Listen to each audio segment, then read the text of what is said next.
just under 3,000 jobs. 85% of business supported by the service are located outside of Dublin. Pádraig McElwee, chair of the network of local enterprises offices, says there are signs more people are now looking for jobs outside of the main cities. Hard to get a trend on it, but green shoots maybe of that happening. We're seeing people realise that they can get gainful employment in what wouldn't be your traditional employment centres. So, for example, 85% of the jobs that were created were actually outside of Dublin. I think that reflects probably a little bit of a cultural change as people start to maybe relocate back home.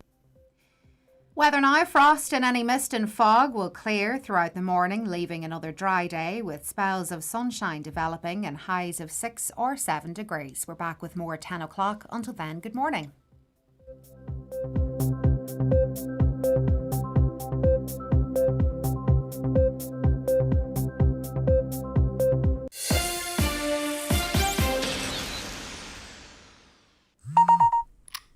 Well, Davy, brilliant that you weren't in work today. We had some crack. It was Peter's last shift, so we all went out for lunch. Thanks for staying away. The lads are delighted. Chat to you soon. Mind yourself. No one will thank you for turning up to work or anything else when you're sick. Stay at home and get a test to protect yourself and others from COVID-19. From the HSE, for us all.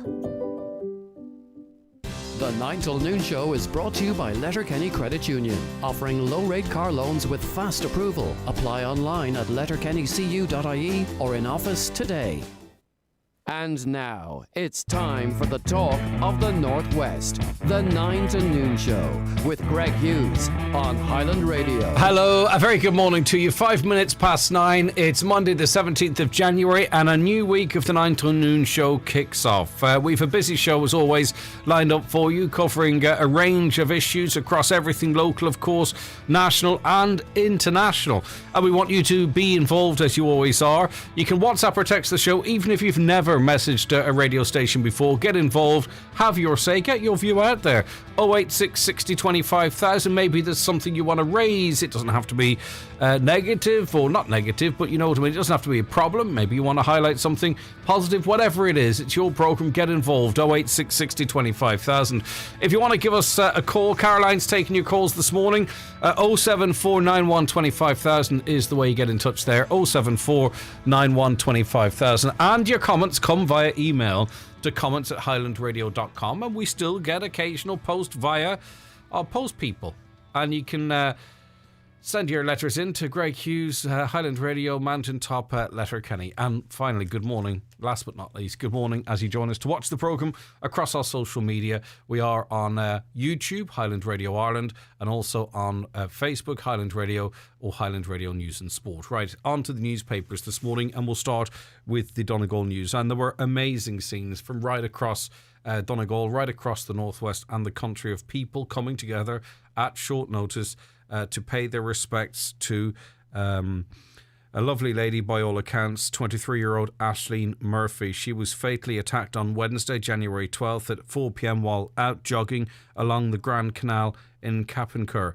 Yesterday, Gardaí were continuing their investigation into the murder of the national school teacher. They've carried out searches of properties in Dublin and Offaly. Both properties are understood to be linked to a man believed to be the chief suspect in the young woman's murder. That person of interest is in hospital, and they are waiting till he's in a position to question as they gather DNA and continue their investigations, I would presume. But large crowds attended.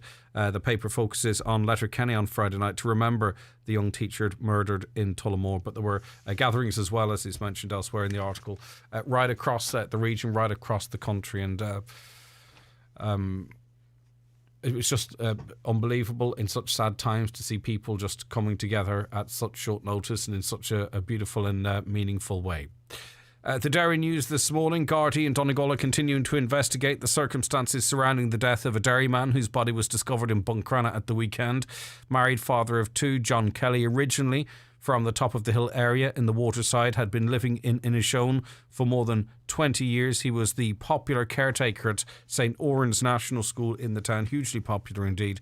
A Gardaí sealed off the laneway behind his Knockalla drive home, where his body was discovered around 7:10 on Friday. A nearby green area was also cordoned off. The death of Mr. Kelly was who was in his 50s, has stunned the seaside town, and the direction of the investigation at this point would seem to be along the lines of it being a personal tragedy, but an incredible tough time for Mr. Kelly's family and friends, of course, and I was thinking on to the young people in that school that teachers will have to speak to today to try and explain that. I'm sure parents have done that over the weekend, but still it's going to be tough for everyone. But of course, most importantly, his close family and friends, but thinking on just the role mums and dads and teachers would have had to play over the weekend and telling them. Right, the Irish Independent, they have more on the murder of Aisling.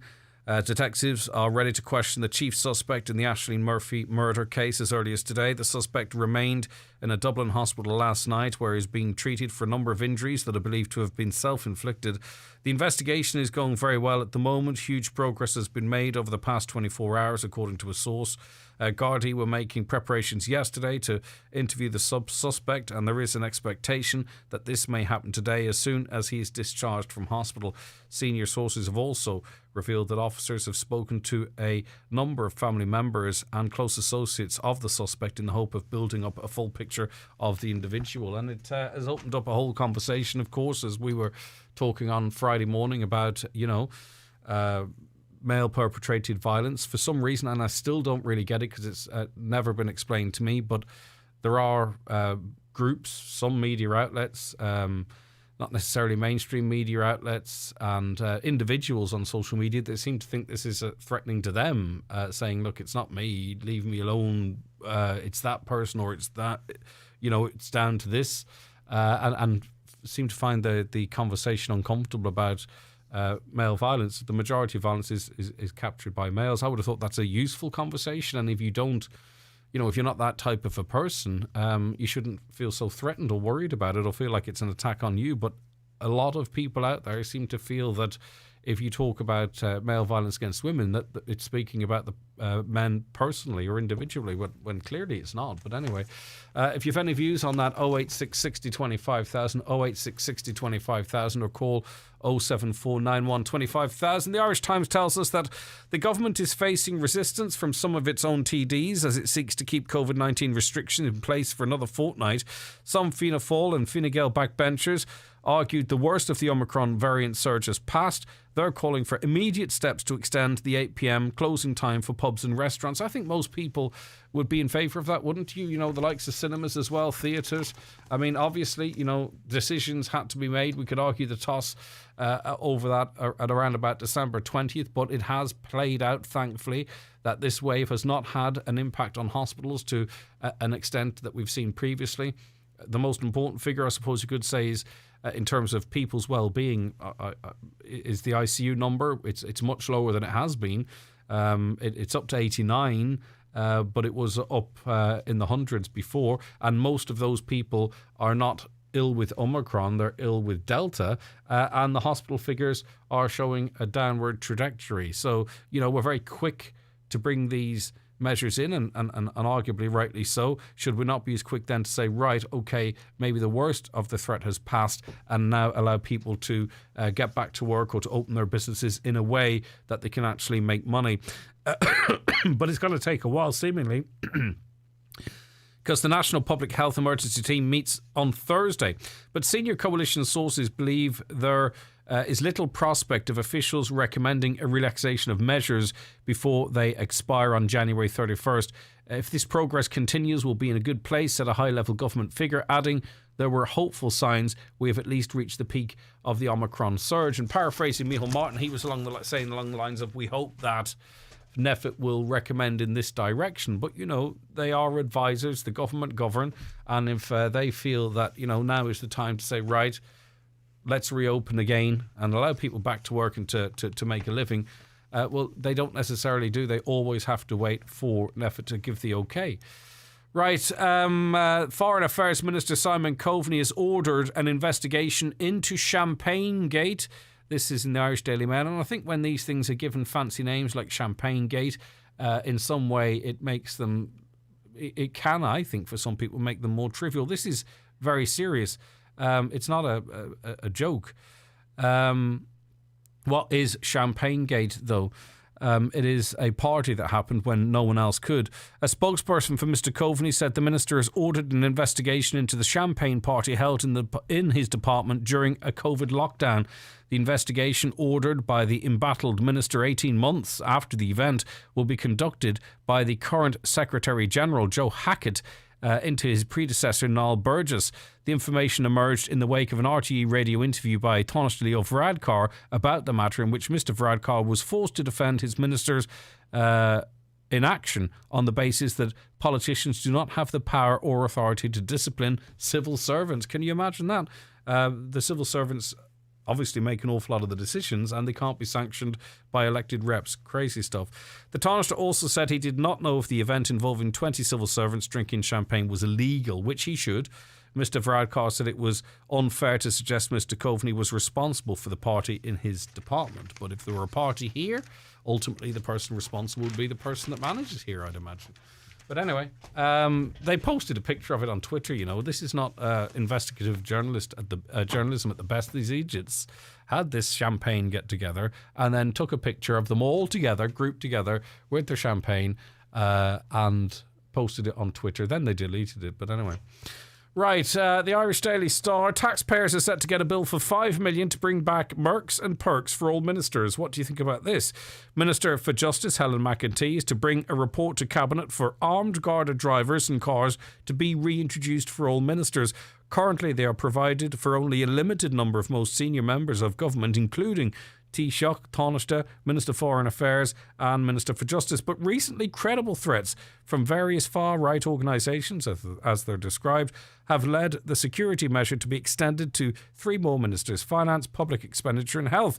However, a government source confirmed last night that the entire cabinet of 15 members is set to get drivers and special cars. The current cost of providing them for 4 ministers, the President, the Chief Justice and the DPP, is estimated to cost in the region of $2.5 million. But you can double that. Mercs and perks. And, is increased security a perk? I don't know. If something were to happen to a minister, on the off chance, they might regret that characterisation there. In the Sun today, the Taoiseach said Ireland will see a phased reopening from the end of January, with COVID restrictions easing as rapidly as possible. NEFIT will hold a crunch meeting on Thursday to advise the government on the easing of the restrictions at the end of the month. We kind of touched on that. And lastly, none of us won the lotto, did we? Unfortunately, it would have been nice if it would have been up here. It would have been nice if it would have been me or anyone that might give me money as well. But anyway, it wasn't. Lotto fever gripped Mayo after it emerged. The winning ticket of Ireland's largest ever jackpot of 19 million was sold there. A punter matched the 6 numbers on the will be one draw on a quick pick, ending the 62 draw drought. The National Lottery has not yet revealed the location of the winning ticket, but confirmed it will do so in the coming days. And as it turns out, because so many tickets were bought for the lotto, the chances of the lotto being won, the odds reduced so drastically, it went. Pretty much, I think, there was something along the lines of 4 lines of lotto bought for every single person on this island. Really quite remarkable. But it's gone now. It went. Right, OK, our first guest joins us after this short break. The 9 till noon show is brought to you by Letterkenny Credit Union, with monster loans available up to €60,000 for all occasions. Visit letterkennycu.ie. Thinking of protecting your home or business with a new CCTV or access control system? Be sure to employ a private security authority licensed contractor for quality service and to avoid prosecution. It is now against the law to employ an unlicensed contractor to install or maintain a CCTV or access control system. Unlicensed contractors and their customers face prosecution and fines.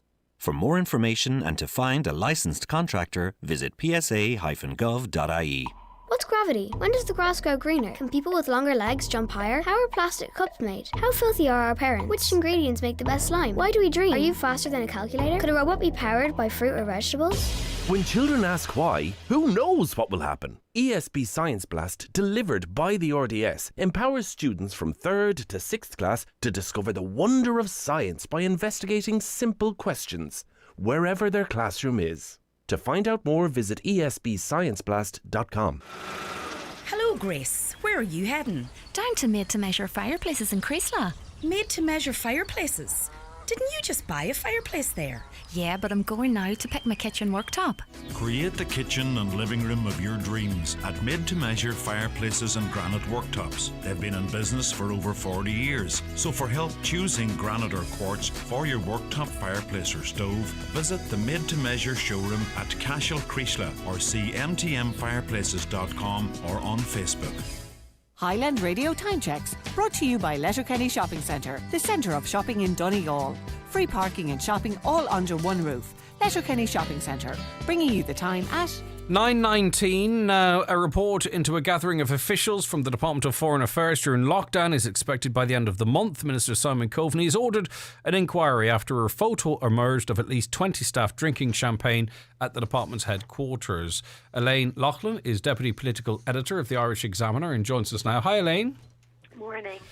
It is fair to say that these people, they themselves, at the time of this get-together, they posted this image that's been uncovered in inverted commas themselves on Twitter, did they not? Yes, it was posted on Twitter and then quickly taken down at the time. This happened back in June 2020, actually on the 17th of June, when Ireland got the news that they had won that seat on the UN Council, the UN Security Council. Now, it was a massive deal for this country at the time, and the Department of Foreign Affairs had put in a massive effort into securing that seat. So what happened, we believe, was this impromptu gathering happened immediately after that announcement in the Department of Foreign Affairs. That picture was taken of about 20 staff, including a baby as well, was present at the time. There was champagne to be seen in the photograph as well. Simon Coveney, the Minister for Foreign Affairs, has said that he wasn't at that impromptu gathering, what they're calling it. He had been in the Department of Taoiseach when the announcement was being made with the Taoiseach. He stayed there for a while and came back sometime later, probably around an hour and a half afterwards, to carry out whatever work he had for the day. So he says that he went down to congratulate his staff in the Department of Foreign Affairs and thanked them for the effort that had gone into this bid.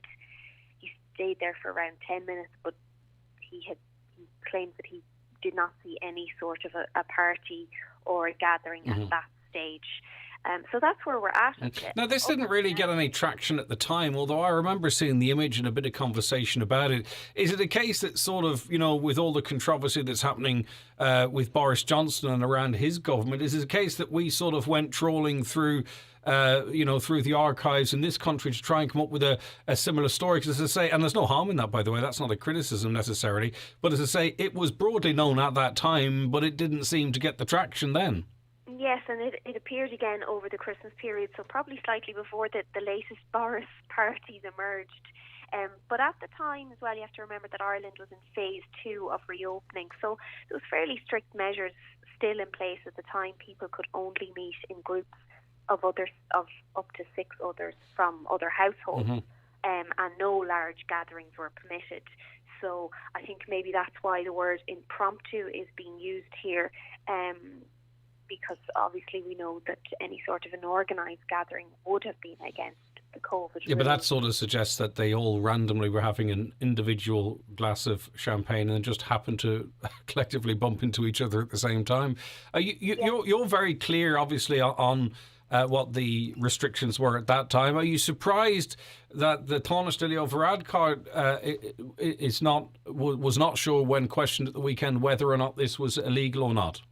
Yes, and he did put it back onto An Garda Síochána, saying it would be something for An Garda Síochána to look into if they believed that there were breaches of guidelines. But we do know now as well that this review of what happened will be carried out by the new Secretary-General of the Department of Foreign Affairs, Joe Hackett, and he will have to report back on this by the end of the month to Minister Simon Coveney. So it's a lot will be riding on that, I suppose, and people will want to maybe see what the SecGen has to say about it. But you're right, the guidelines were clear at the time. Groups of 6 others from outside your own household no large gatherings. But it would just also make you question, like, I'm not sure what it's like at the Irish Examiner, but, from time to time, say, for instance, if someone's collecting a cheque for something, we've had to take photos here, and you're very conscious of following the guidelines in that moment. I'm sure there's been similar, if you're working on site, there's been similar situations. What amazing, because, you have to make sure that you're following the rules that everybody else is following. What amazes me is that we have these groups of people we've seen here now with this group of civil servants, and we've seen it more so perhaps in England, is that just the complete lack of awareness, or, to take that picture and to post it onto social media, to not really, it's tone deaf, like, at the time at least. Certainly. Now, and not to defend any of the individuals in the picture taken in the Department of Foreign Affairs, it did come at a very different time and was in a very different context to maybe the Boris Johnson parties, which were well organised in advance. We see that emails went around inviting staff, telling staff to bring their own drink to the garden of 10 Downing Street for essentially an ease up. This appears anyway to have been a spur of the moment picture taken after the great news came through that we had secured that UN Council seat, and it came after kind of years of work. As I said, this is me only assuming from the outside looking in at the picture, but it appears to be an impromptu gathering, as they're calling it now, that happened immediately after the news came and maybe people weren't really thinking, and that, as I said, that photo was taken down fairly quickly after it went up on social media. That's not to excuse it, that's not to say it was right, and this investigation by Joe Hackett will tell a lot around the circumstances of it and what happened. And very finally, Elaine, obviously the Christmas recess ends on the 19th, isn't it? TD's back in the Dáil. What do we expect to dominate for the first couple of days, I wonder? Yeah, well, certainly when the Dáil arrives back after their Christmas break, TDs will certainly be discussing the subject that the whole nation has really been consumed by, I suppose, over the last few days, and that is the killing of Aisling Murphy and the fallout from that. I suppose, issues of violence against women, about the culture of both men and women in this country, and what we have to do now to respond to gender-based violence and assaults that we've been hearing about over the last few days since that dreadful killing of Aisling Murphy. There'll be statements in the Dáil, and they will be led by the Taoiseach and Justice Minister Helen McEntee, and Sinn Féin as well have a private member's motion on Wednesday around gender-based violence. So that will be the main issue to be discussed by TDs when they come back on Wednesday. There'll also be discussion, you'd imagine, around the COVID restrictions. We've spoken about it just there. And also a bill that was introduced last week by Roderick O'Gorman, the Children's Minister, that would give access to information for the first time, such as birth certs and other personal information to adopted people. Quite a lot of discussion about that last week as well, and people saying that maybe the bill doesn't go as far as what adopted people had hoped for, and there probably will be amendments to that from the opposition when it comes before the Dáil this week. All right, Elaine, listen, thank you very much for your time this morning. I appreciate it greatly. That's Elaine Loughlin, Deputy Political Editor of the Irish Examiner. 086 60 25,000, your WhatsApps and texts. Can Highland Radio thank all who took time to walk 3 kilometres yesterday and the minute's silence for Aisling. They left the community centre at 4 p.m. and walked 3 kilometres in memory of Aisling Murphy. That comes in from Ray. Thank you very much for that, Ray. More than happy to do so. I was out walking at Tramore Beach in Carragard, which is one of the many beautiful beaches we are blessed with on the coast of Donegal. A lot of erosion there due to tides getting higher and the amount of plastics which have drifted in with the high tides. I am making a plea to your listeners on Highland Radio who are planning on going to any of our beaches this weekend, as the weather looks promising, to take a bag with them and pick up as much plastic that they can before it is taken out again when the next high tide arrives within the next 2 weeks. It will be a satisfactory outcome that I felt yesterday after picking up 2 loads. Fair play to you, Carolyn. That came in on Friday. The weather's going to be good for this week. You know, I mean, we're not going to be in our swimsuits, but it's going to be dry for the most part, and perhaps even into the weekend. It's a good idea. The plastic well up from regular tides, so people can go out and pick some up on your beaches. If you're out, take some home with you.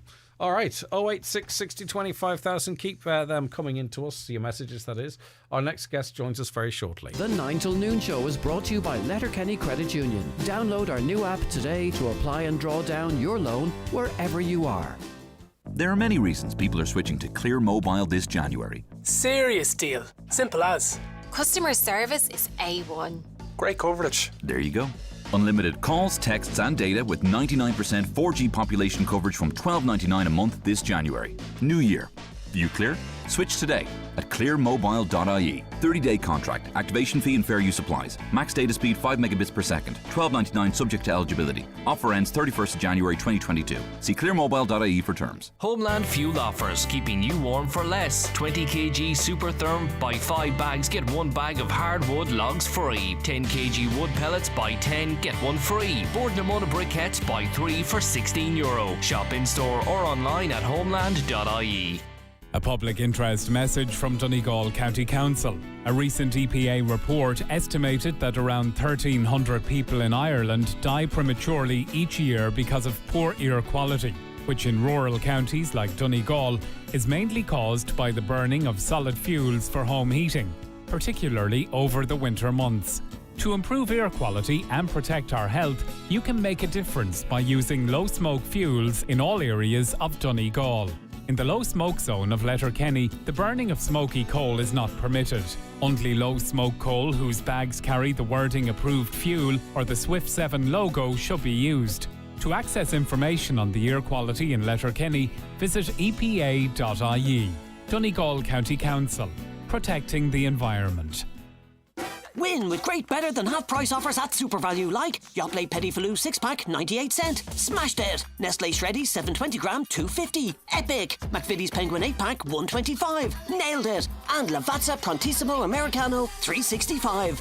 Winning. Hundreds more offers in store and online. Win with SuperValue.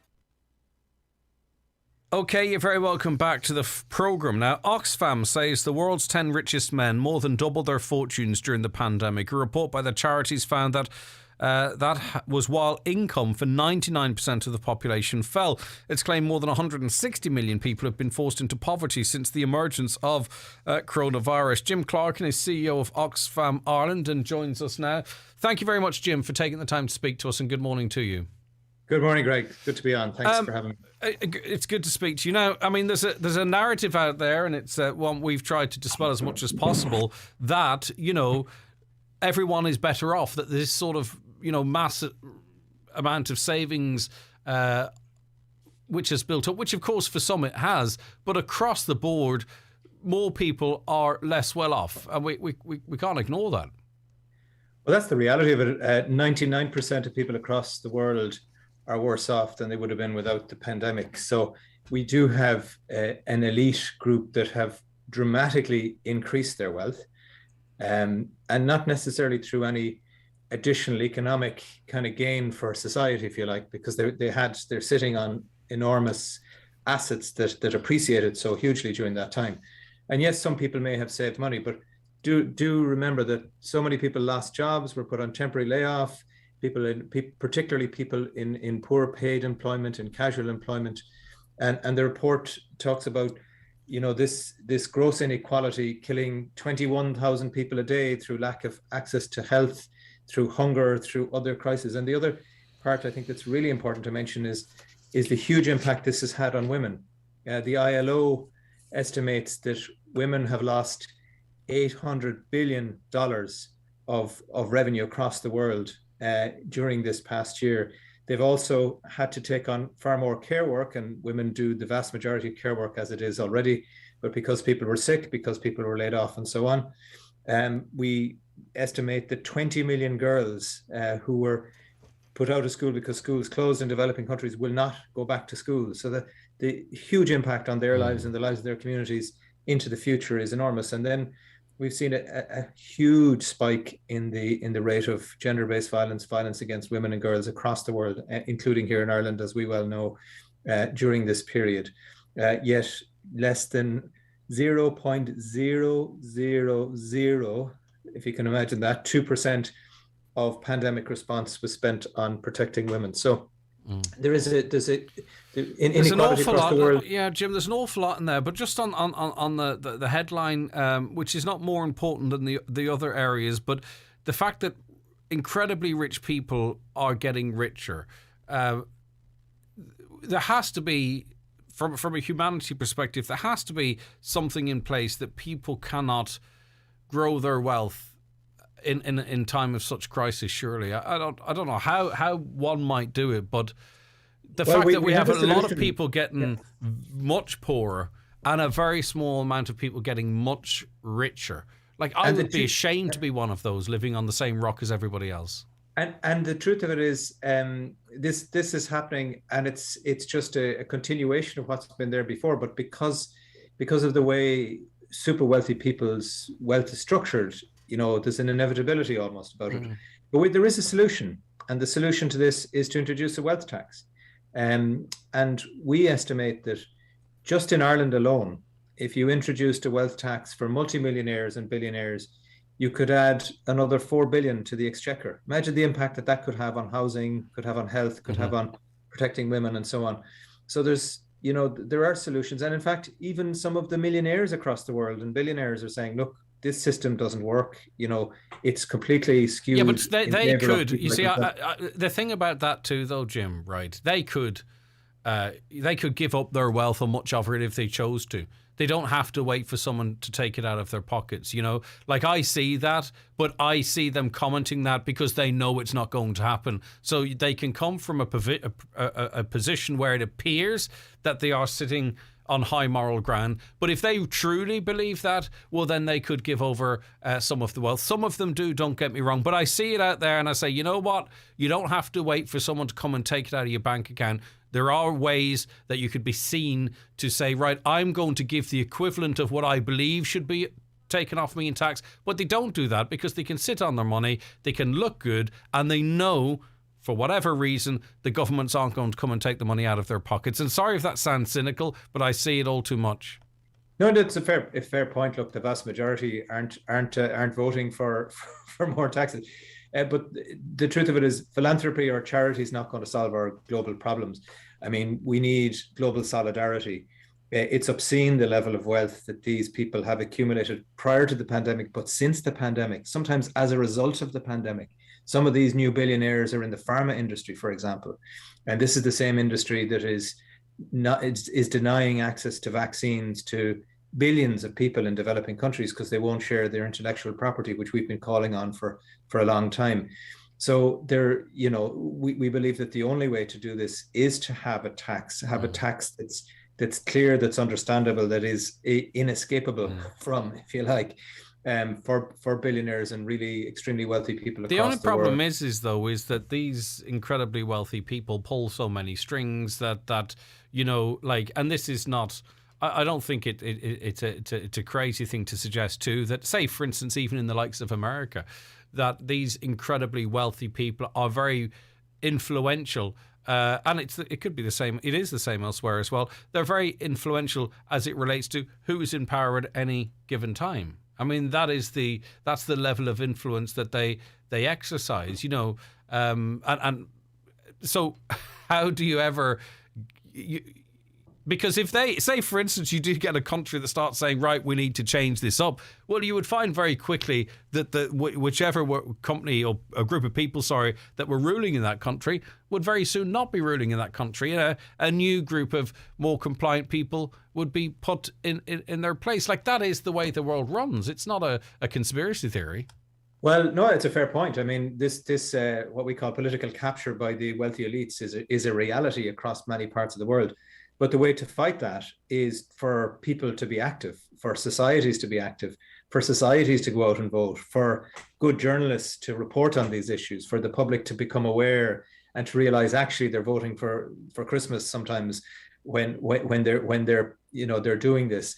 And you see progressive economies across the world are emerging. I mean, you see there's a similar tax has been introduced in Argentina specifically to focus on pandemic recovery, taxing the very wealthiest. So it isn't impossible. Even in the US, they're putting together the structures of what might end up as becoming a wealth tax in place. Because look, it's complicated. You do need to have the structures in place. You do need to have the information sharing. But just don't forget that not all that long ago, they said it was impossible for us to kind of in any way harmonize global corporation tax. But yet, there has been progress. There's been progress in that area. It's still a long way to go. There has indeed, but you could argue that it is the very people you talked of, the pharmaceutical companies that have done incredibly well out of that. It's almost like a circle. Yes, there was harmony, but it is making the same people we're talking about incredibly rich. Now, what I can't understand is how it's acceptable of all the people that you talk of that are worse off, like 160 million people forced into poverty. You talked about the impact as well on as it relates to gender-based violence. Massive amount of people that have been negatively impacted by this, and yet the rich getting richer. Other than making them feel better, or that they're able to sort of, it massages their ego or something. They are so wealthy, the extra wealth actually doesn't make any difference, and that is horrendous. That you've got, 160 million people in poverty, and the rich getting richer, but it doesn't really even improve their lives in any way, shape, or form. Well, you saw Jeff Bezos take a space trip, or Elon Musk, take space trips and look down on those 160 plus all the other billions that are already in poverty. And portrayed in the media as heroes, those people, Richard Branson as well. Yeah, I mean, absolutely. They're seen but not by everybody, to be fair. I think some people did recognize the extreme hypocrisy of what they've been doing. But look, I mean, the truth of it is we have to highlight these issues. We have to acknowledge that, look, having people with multiples of billions or even many multiples of millions doesn't help society. It doesn't help economies, despite what people, it is an accumulation of wealth. That wealth doesn't end up, adding much to societal development, to the world. It just sits there and continues to amount. So it doesn't make them, they can never spend all that money. So it makes no sense for it to just sit there and accumulate while others need access to it. So, a wealth tax, a solidarity tax, if you want to call it to that, for the people who are more progressive, but some way that these extraordinarily wealthy people can contribute to the recovery from the pandemic, but more broadly can contribute to human development, as some of them claim they want to do.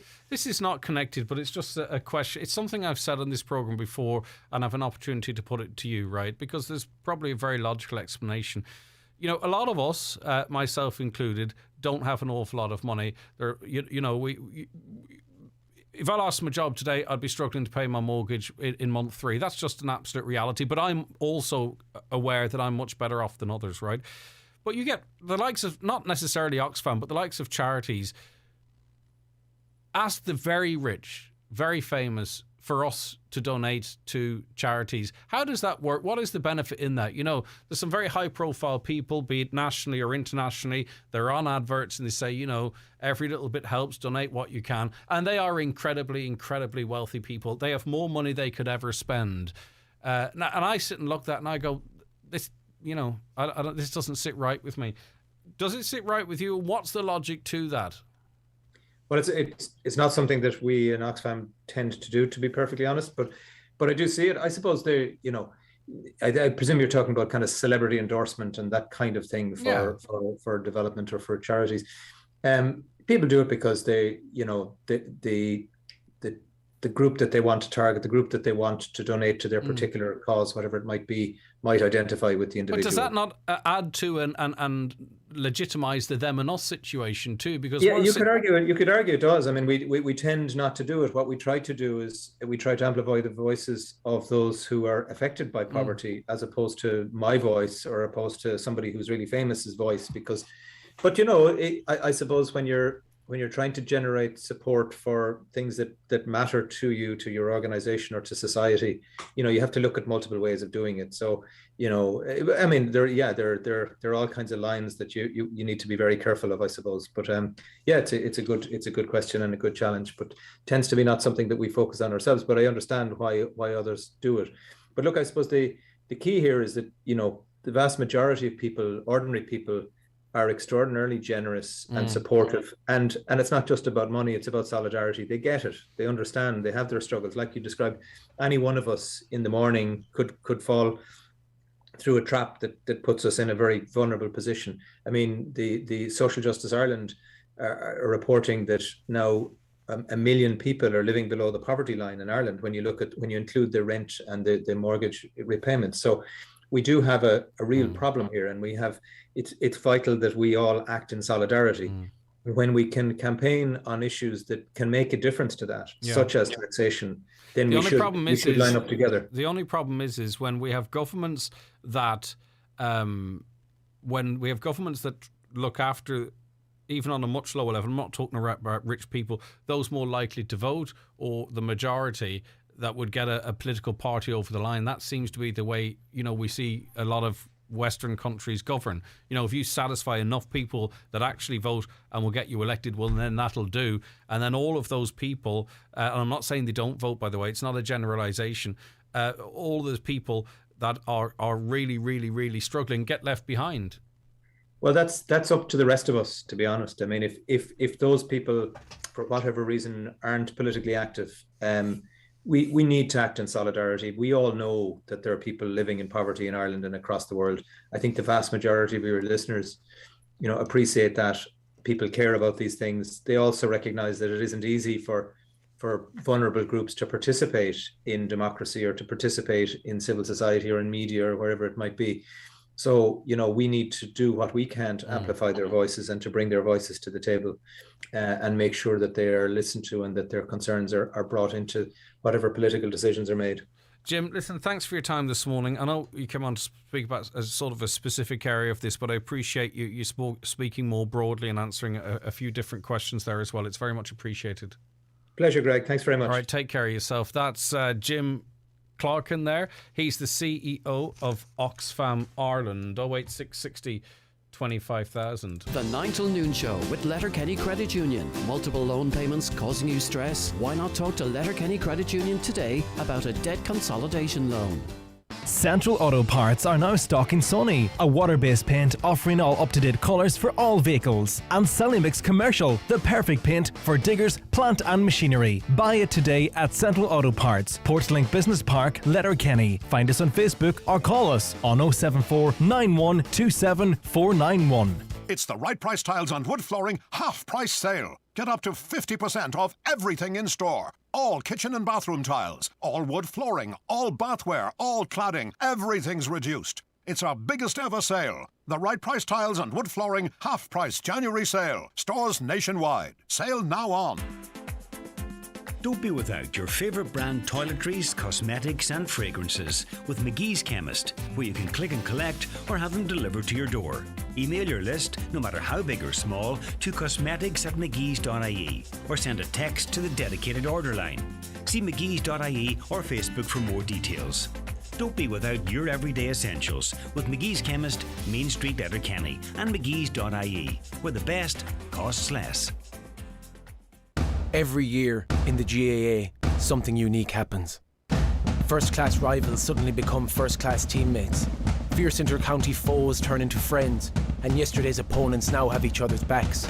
Grudges set aside, all of the best club and county players from every corner of this country line out in their college or university jerseys to play together, challenge together, and win together.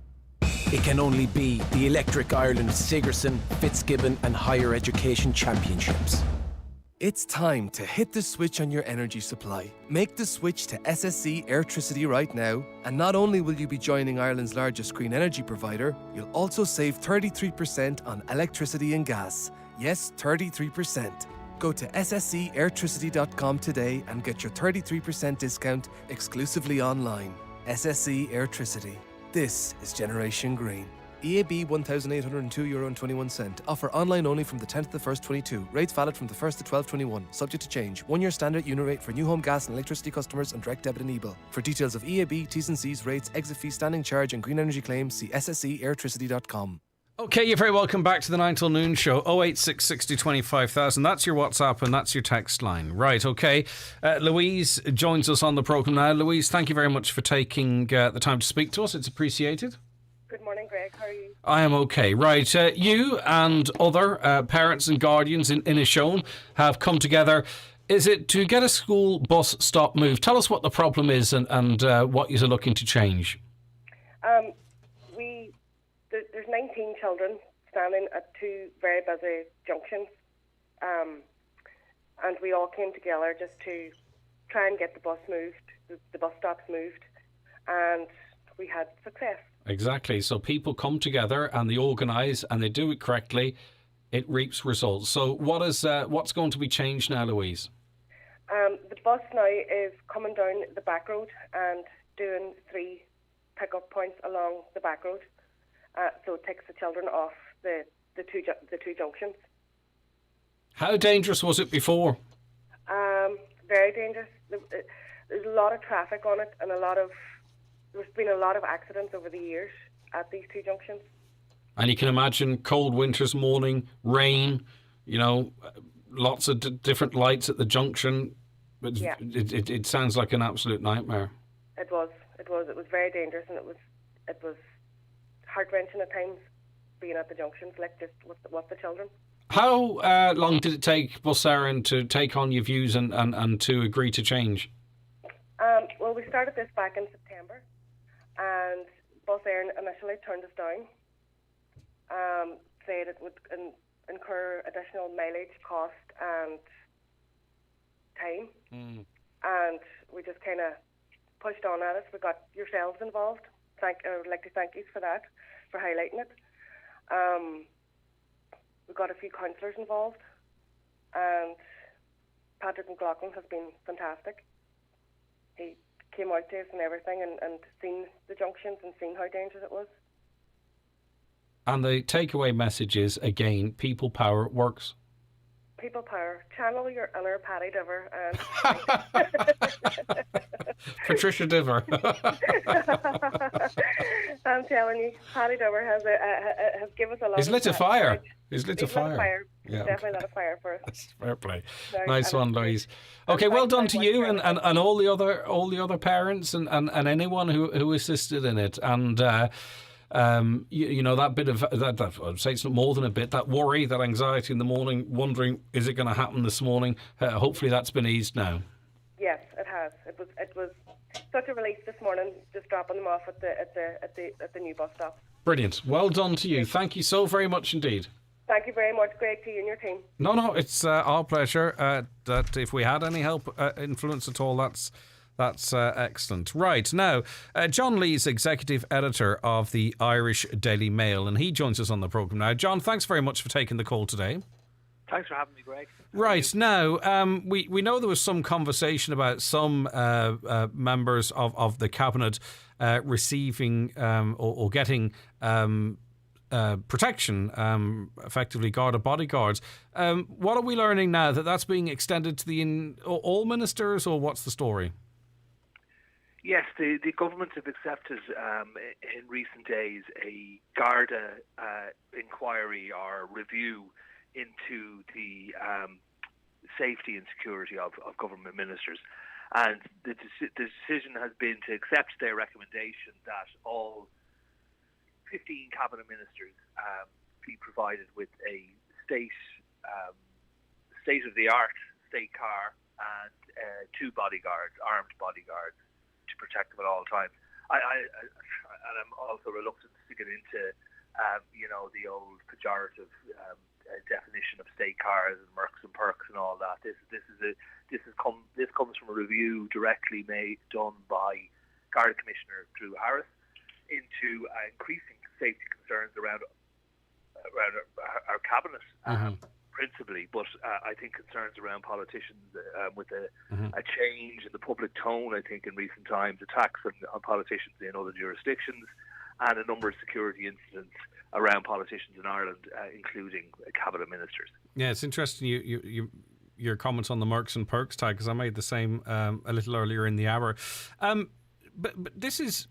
I can understand where this is coming from. I think anyone online sees that there is, and particularly if you peruse certain Telegram channels and what have you, you can see this is definitely a different change in language, in tone, and you can see maybe, not that it's only from certain groups that this threat might come from. But that being said, the Gardaí don't seem to be doing anything proactively. You know, people seem to be able to... does that surprise you? Are you surprised that you haven't seen any sort of... They identify these threats and then maybe intervene to arrest or question, or... Would you mean specifically to do with social media? Well, no, sorry. I was trying to be careful, John. What I'm saying is that the Gardaí have obviously investigated this, right? They believe there is actual, real threats, or else they wouldn't have made the recommendations. But no one is being questioned or investigated or arrested for actually making those threats. Well, you and I are talking here as journalists, so I mean, I give you my opinion of what I see. I see protesters feeling free to go and protest outside someone's private home. We've had instances in the not so distant past of aggressive groups of protesters outside a minister's home while he had his young child inside and his wife. And they were fearful and trapped in their home. It's not a pleasant experience for anyone. The politician, some might say, a male politician should be up for this kind of thing, but certainly his wife and child aren't. There have also been incidents of increasing incidents around the Leinster House complex of ministers being approached. And I won't go into the details of this because it's specifically not asked not to by the Gardaí. Of ministers being approached by people on the street in an aggressive manner, and we all know there isn't much of a step between that and something else. The whole tone of online has seen inactivity, I think, by the authorities across the board. Counterintuitively, I blame politicians themselves for accepting something somewhat of a kicking on online. They have not moved, I think, for political reasons, in many instances, on the social media companies, which let's not forget are huge job providers in Ireland. That we saw in the United States with Donald Trump, and in that era we've just gone through in the United States, how that kind of behaviour online can incite people to violence. Between online and the words of the president himself, we saw attacking the Capitol building. And my view with the Gardaí, like many other institutions in this country, they're afraid of the ramifications of moving on people, and that's not the Garda's fault. I think you move a fella, grab him in the old style with the scruff of the neck, and try and shift him up the street. Next thing, the Garda finds himself in court. Yeah, okay. You know, we've seen there are strong civil liberties in Ireland that I think haven't kept up with the times when it comes to the nature of protest we're seeing of late. And finally, John, this is likely to be a long-term measure, isn't it? I think politics is not going to change it. You know, there's an awful lot of division there, and I think that's not going to go away anytime soon. Do you see this being sort of a long-term measure, that it's going to be required as part of the way politics is now? Well, certainly the protection for Gardaí, for ministers, is a long-term thing, and I think it was a populist move initially in 2011 to apparently save money, which was to remove all state cars and state drivers from cabinet ministers. By the incoming government, Enda Kenny, we could empathise with that to a degree, considering where we were financially, but there has been no proof that it actually saved us money, because cabinet ministers are still required to have cars to go to meetings and drivers. That was paid through the expenses system, and there was no clear indication that it saved money at all. And I, for one, believe our senior politicians need protection in the current political climate, and that's nothing to do with emerging and I think welcome ideological struggles that we're going to see in the next couple of years with Sinn Féin providing genuine leftist politics in Ireland. It's nothing to do with the emergence of that. It's the fear is actually people outside this political sphere who are bringing their level of protest to unacceptable levels. John Lee, thank you very much for your time this morning. I appreciate it. That's John Lee, Executive Editor of the Irish Daily Mail. Back with news and after the news and obituary notices. The 9 till noon show with Letterkenny Credit Union. Now offering MyCU current account and debit MasterCard. Bringing full banking features. Delivered with the same local trustworthy service of your credit union. Live electricity wires are always near, and coming close to them can be dangerous. So always ask yourself, are you sure it's safe? Look out for electricity wires above and below you. If in doubt, call us on 1800 372 999. It might just save your life. ESB Networks. Stay safe and stay clear of electricity wires. There's a gaggle of monsters you'll see around town, in every colour from bright pink to brown. And just like us, they have hopes, dreams and wishes. A new car, new windows, a holiday diving with fishes. They know just where to go for their dreams to come true. The local credit union who can help you out too. For all of your dreams that are big, small or strange, we've got you covered with our Monster Loan range. Monster Loans from the Credit Union. Imagine more.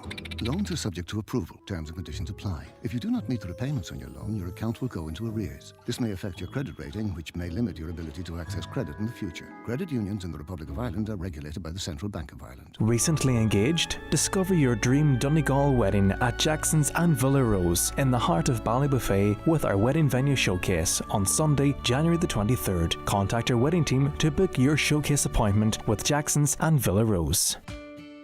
With everything from pedal and electric ride-ons to go-karts and scooters, there's loads of fun guaranteed all year round at Tinny's Toys. If you've a kid's birthday coming up, Tinny's Toys can help make it special or get snow ready with a sleigh.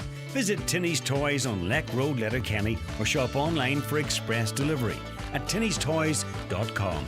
Tinny's Toys, with so much more than just farm toys. Live, on air, online and on the Highland Radio app.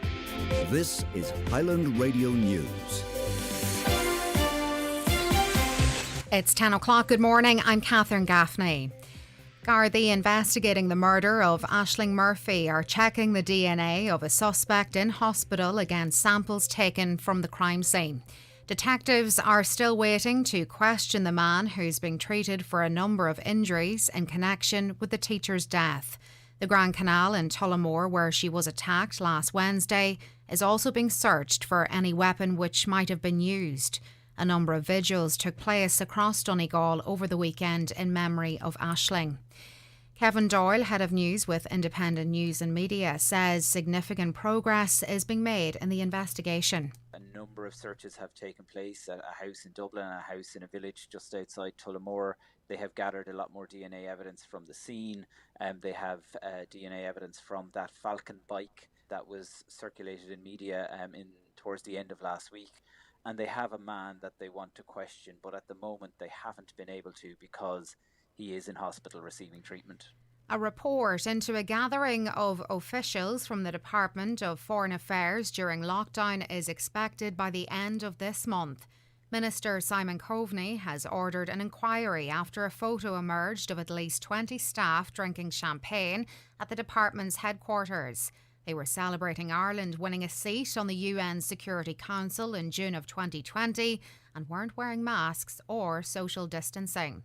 Irish Times political correspondent Harry McGee says the report is expected to be completed shortly. Joe Hackett, who's the new Secretary-General of the Department of Foreign Affairs, is expected to report by the end of January.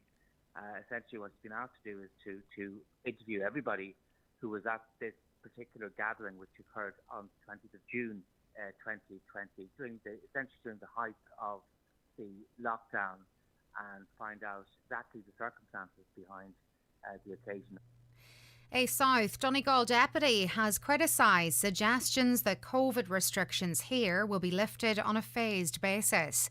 Taoiseach Leo Varadkar has said the aim is to have all restrictions lifted by year's end, but it shouldn't be done at a risky or reckless pace. However, independent TD and Deputy Mark McSharry says that while NPHET has been doing its best, there needs to be a clear breakdown of who is now at the biggest risk from COVID so that we can reopen society as quickly as possible. I think it would be helpful if NPHET announced to the public, look, these are the age groups and these are the underlying conditions where people are going to have to exercise a little bit more care, notwithstanding anything that we do. We went the scenic route to masks, we went the scenic route to antigen testing, and I don't want us to see us go the scenic route to reopening for the benefit of our young people and a functioning society. It's emerged that more homeowners affected by mica are considering converting their garages as a living space while they await the long-awaited redress scheme to be finalised. Pressure on the rental market is a contributing factor, with only one property said to be currently available to rent in Inishowen.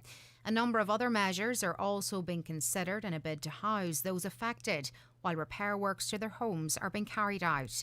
Speaking on social media, PRO of the Mica Action Group, Michael Doherty, says it's regrettable that homeowners themselves have to come up with these kind of ideas. We're trying to think outside the box on a lot of stuff that really we shouldn't have to do.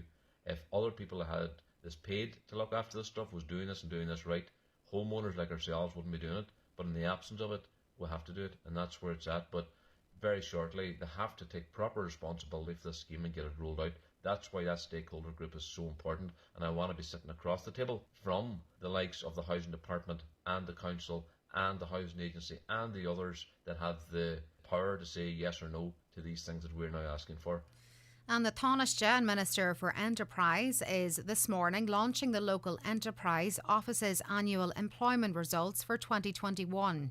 The network supported the creation of over 7,400 new jobs last year. However, when job losses are taken into account, 2021 saw a net employment gain of just under 3,000 jobs. 85% of business supported by the service are located outside of Dublin. Porrick McElwee, chair of the network of local enterprise offices, says there are signs more people are now looking for jobs outside of the main cities. Hard to get a trend on it, but green shoots maybe of that happening. We're seeing people realise that they can get gainful employment in what wouldn't be your traditional employment centres. So for example, 85% of the jobs that were created were actually outside of Dublin. I think that reflects probably a little bit of a cultural change as people start to maybe relocate back home.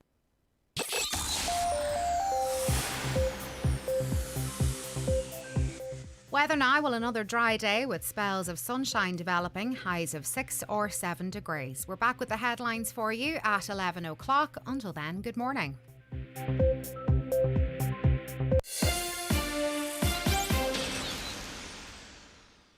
The obituary notices for this Monday morning, January the 17th. The death has taken place of Jean Conway, née Healy, 20 Ballycolman Avenue, Strabane, and formerly Dock Street, Strabane and Drumquin. Fiona leaving her home tomorrow morning at 11:20 for Requiem Mass in St Mary's Church, Melmount at 12 noon. Interment afterwards in the Sacred Heart Cemetery, Derry Road. Donations in lieu of flowers please to Chest, Heart and Stroke, care of Quigley Funeral Directors. The house is private to family and friends only please. The Requiem Mass can be viewed live via the parish webcam. The death has occurred of Teresa O'Donnell, Chapel Road, Dunlow. Her remains are reposing at her late residence. Rosary tonight at 9 o'clock. Funeral Mass tomorrow at 12 noon in St Cronus Church, Dunlow, with interment afterwards in the local cemetery. House private on the morning of the funeral. The death has occurred of Nell Gallagher, née McHugh, 13 Eden Park, Castlederg. Nell's remains are reposing at her home. Funeral from her late home tomorrow morning at 11:30 for Requiem Mass at 12 noon in St Patrick's Church, Castlederg. Interment afterwards in the adjoining churchyard. The Mass can be viewed via the Castlederg parish webcam. The death has taken place of Rosaline Duffy, née Quigley, 9 Brookfield, Strabane and formerly of Garden Road, Sion Mills. Funeral leaving her home tomorrow morning at 9:20 for Requiem Mass in St Mary's Church, Melmount at 10 o'clock. Interment afterwards in the adjoining cemetery. Donations in lieu of flowers please to target ovarian cancer, care of Quigley Funeral Directors. The Requiem Mass can be viewed live via the parish webcam. The death has taken place of Charlie Doherty, Mill Road, Kerrykeel. His remains are reposing at his home. Family, neighbours and close friends welcome. Requiem Mass this morning at 11 o'clock in Our Lady of Lourdes Church, Kerrykeel. Burial afterwards in Milford Cemetery. Funeral Mass can be viewed on Milford and Kerrykeel Parish Facebook page. Family flowers only, donations if desired to Coronary Care Unit, Letterkenny University Hospital, care of any family member or Patrick Sweeney Funeral Directors. The death has occurred of Mary Green Nay O'Connor, Ben Alt, Inch Island. Her remains are reposing at Murphy's Funeral Home. Removal this morning from her residence at Ben Alt, Inch at 10:30 to Our Lady of Lourdes Church, Inch for Requiem Mass at 11 o'clock. Interment immediately afterwards in the adjoining cemetery. Family flowers only please, donations in lieu of desire to the Oncology Unit at Letterkenny University Hospital, care of any family member or Sean Murphy Funeral Director. Mary's Requiem Mass will be recorded and can be viewed on Inishowen Funeral Services Facebook page and YouTube later this evening. And the death has occurred in her 103rd year of Margaret Lafferty, Lower Main Street, Stranorlar. Funeral leaving her late residence this morning at 10:30 for Requiem Mass in the Church of Mary Immaculate, Stranorlar at 11 o'clock. Interment afterwards in St Patrick's Churchyard, Crossroads, Killygordon Cemetery. Requiem Mass will be streamed live via the parish webcam. The funeral will be strictly private to family only please. For more details, including any family health guidelines for wakes and funerals, please go to highlandradio.com.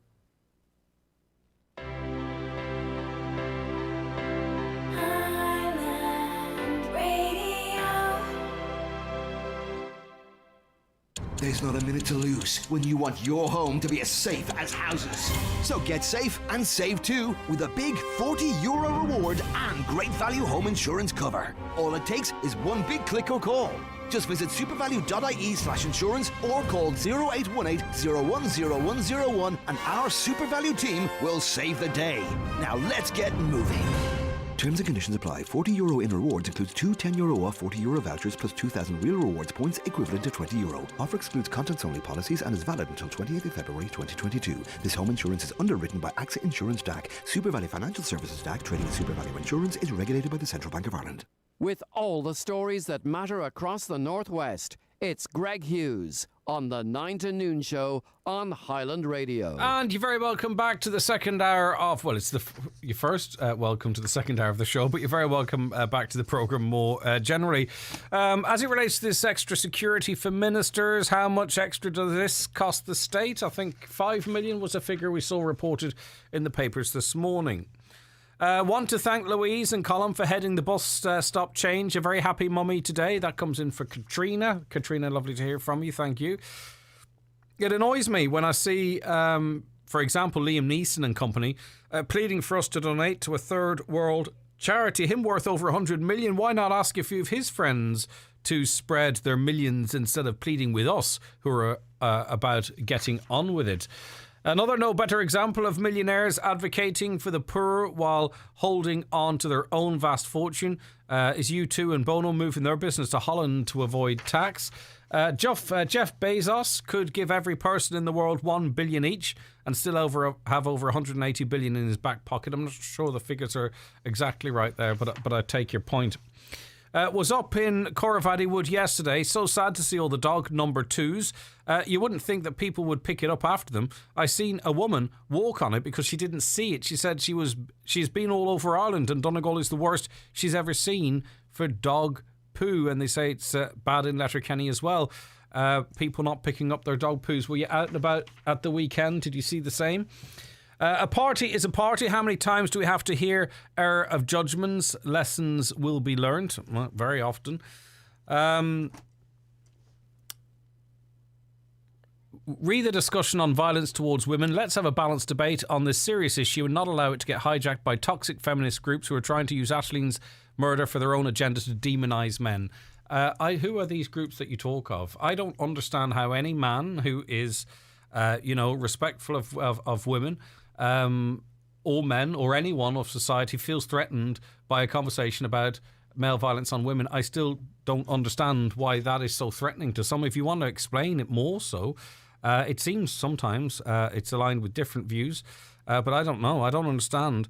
Another caller says, instead of vigils for Aisling Murphy, I'd like to see prominent sports stars from soccer, GAA and rugby advocate men not dehumanising and objectifying women. I wouldn't say instead. I think the vigils were for Aisling, but I think also they were for people who were very affected by it, that it moved them.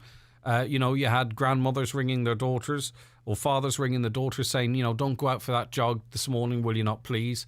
Or wait till it gets, wait till there's more people around, or whatever it is. Like I've heard people receiving those calls. I think this is the people that wanted to go out themselves and come together and remember Aisling, respect, as a mark of respect to her, but also saying to some extent enough is enough. And as well as that, I agree with you that men in leading positions, soccer, GAA and rugby, they could advocate for men not to dehumanise and objectify women. I wouldn't say it's one or other. I would say it is, let's do both. Caller says the winning lotto ticket was sold in Castlebar. Indeed, well done to whoever picked that up. For an ex-Taoiseach and soon to be Taoiseach, Leo seems very unclear and unaware of the laws of this country, some of the very laws he helped get passed. I think really, if you're going on a radio station, you need to be fully aware of what laws were in place at what time, particularly when you know the question's coming. A caller says we cannot bury our dead properly and our betters party like it's 1999. Shame on them and sack them all. No excuses, or the old will learn from this BS they will spout. Let's get standards finally. So they're saying at that time they were having a champagne get together, and we were living under very strict regulations. Good morning. I know that people are fed up hearing complaints about COVID rules, but I cannot understand how 5 children who were close contacts have different rules. These children are all first-year students at a secondary school, and 4 of them have to stay home because they're 13 years old, but one of them is 3 weeks short of her 13th birthday, yet she can't go to school. It just doesn't make sense. Another just texting to let listeners know that there is a scam call saying they're from Air about internet. I've received 3 this morning. Thank you very much indeed. Another, Jim is paid a very healthy €120,000 as CEO of Oxfam, and most of the other charity CEOs are paid even more, and quite a few are ex-politicians waiting to return to politics. Right, okay, that's interesting. I didn't think on that. I must check. It's publicly available information. I'll have a look. You're so funny, Greg, saying you're not a rich man. Not many poor men can get a new BMW. Just saying, well, I don't have a new BMW. I have one that's 5 years old, and I pay €350 to the credit union, and if I lost my job, I would sell the car and pay off the credit union loan. That is the facts. I don't mind. I'm not going to sit here and pontificate. But that's the truth. I have a credit union loan in Donegal town, and if I lose my job, I, like everybody else, presumably paying in for cars, you sell the car and you pay off the loan if you can. But thank you for pointing that out. It's appreciated. A party is a party. How many times do we have to hear of error of judgment? Lessons will be learned. I think I've already read that. Why are we even having an inquiry into this so-called Champagne Gate? Total waste of taxpayers' money. Unlike other countries, we all know Irish politicians and government officials are never sacked or forced to resign. Okay, thank you for that. Greg, I know a person who went for the booster now. Before she went, she was in good health, but after getting the booster, in fact, the very next day, she took a throbbing headache, vomited and tired all the time. Lasted a full week. She had to go to hospital. They told her she had COVID, but she then went and had a private test and the results were negative. It was the booster. It nearly killed her. And Greg, this is 100% true. Can you discuss this on your programme? There are people having adverse reactions to vaccines, of course, and feel unwell. It's interesting you saying the hospital said that she had COVID, but then she subsequently, on her release from hospital, got a private test and it was negative. Is it possible? Is it? And is it possible that she did have COVID and it didn't pick it up in the second test? I don't know. She knows herself, and there's lots of people out there as well. And we don't want to get in. I don't want to having the conversation, but we're trying to move past, both here and in the newsroom, a little bit from the, talking over the same issues over and over again. The reality is 95% of the population now decided to get a vaccine. That was their choice, and 6 out of 10 of them have already gone for their booster.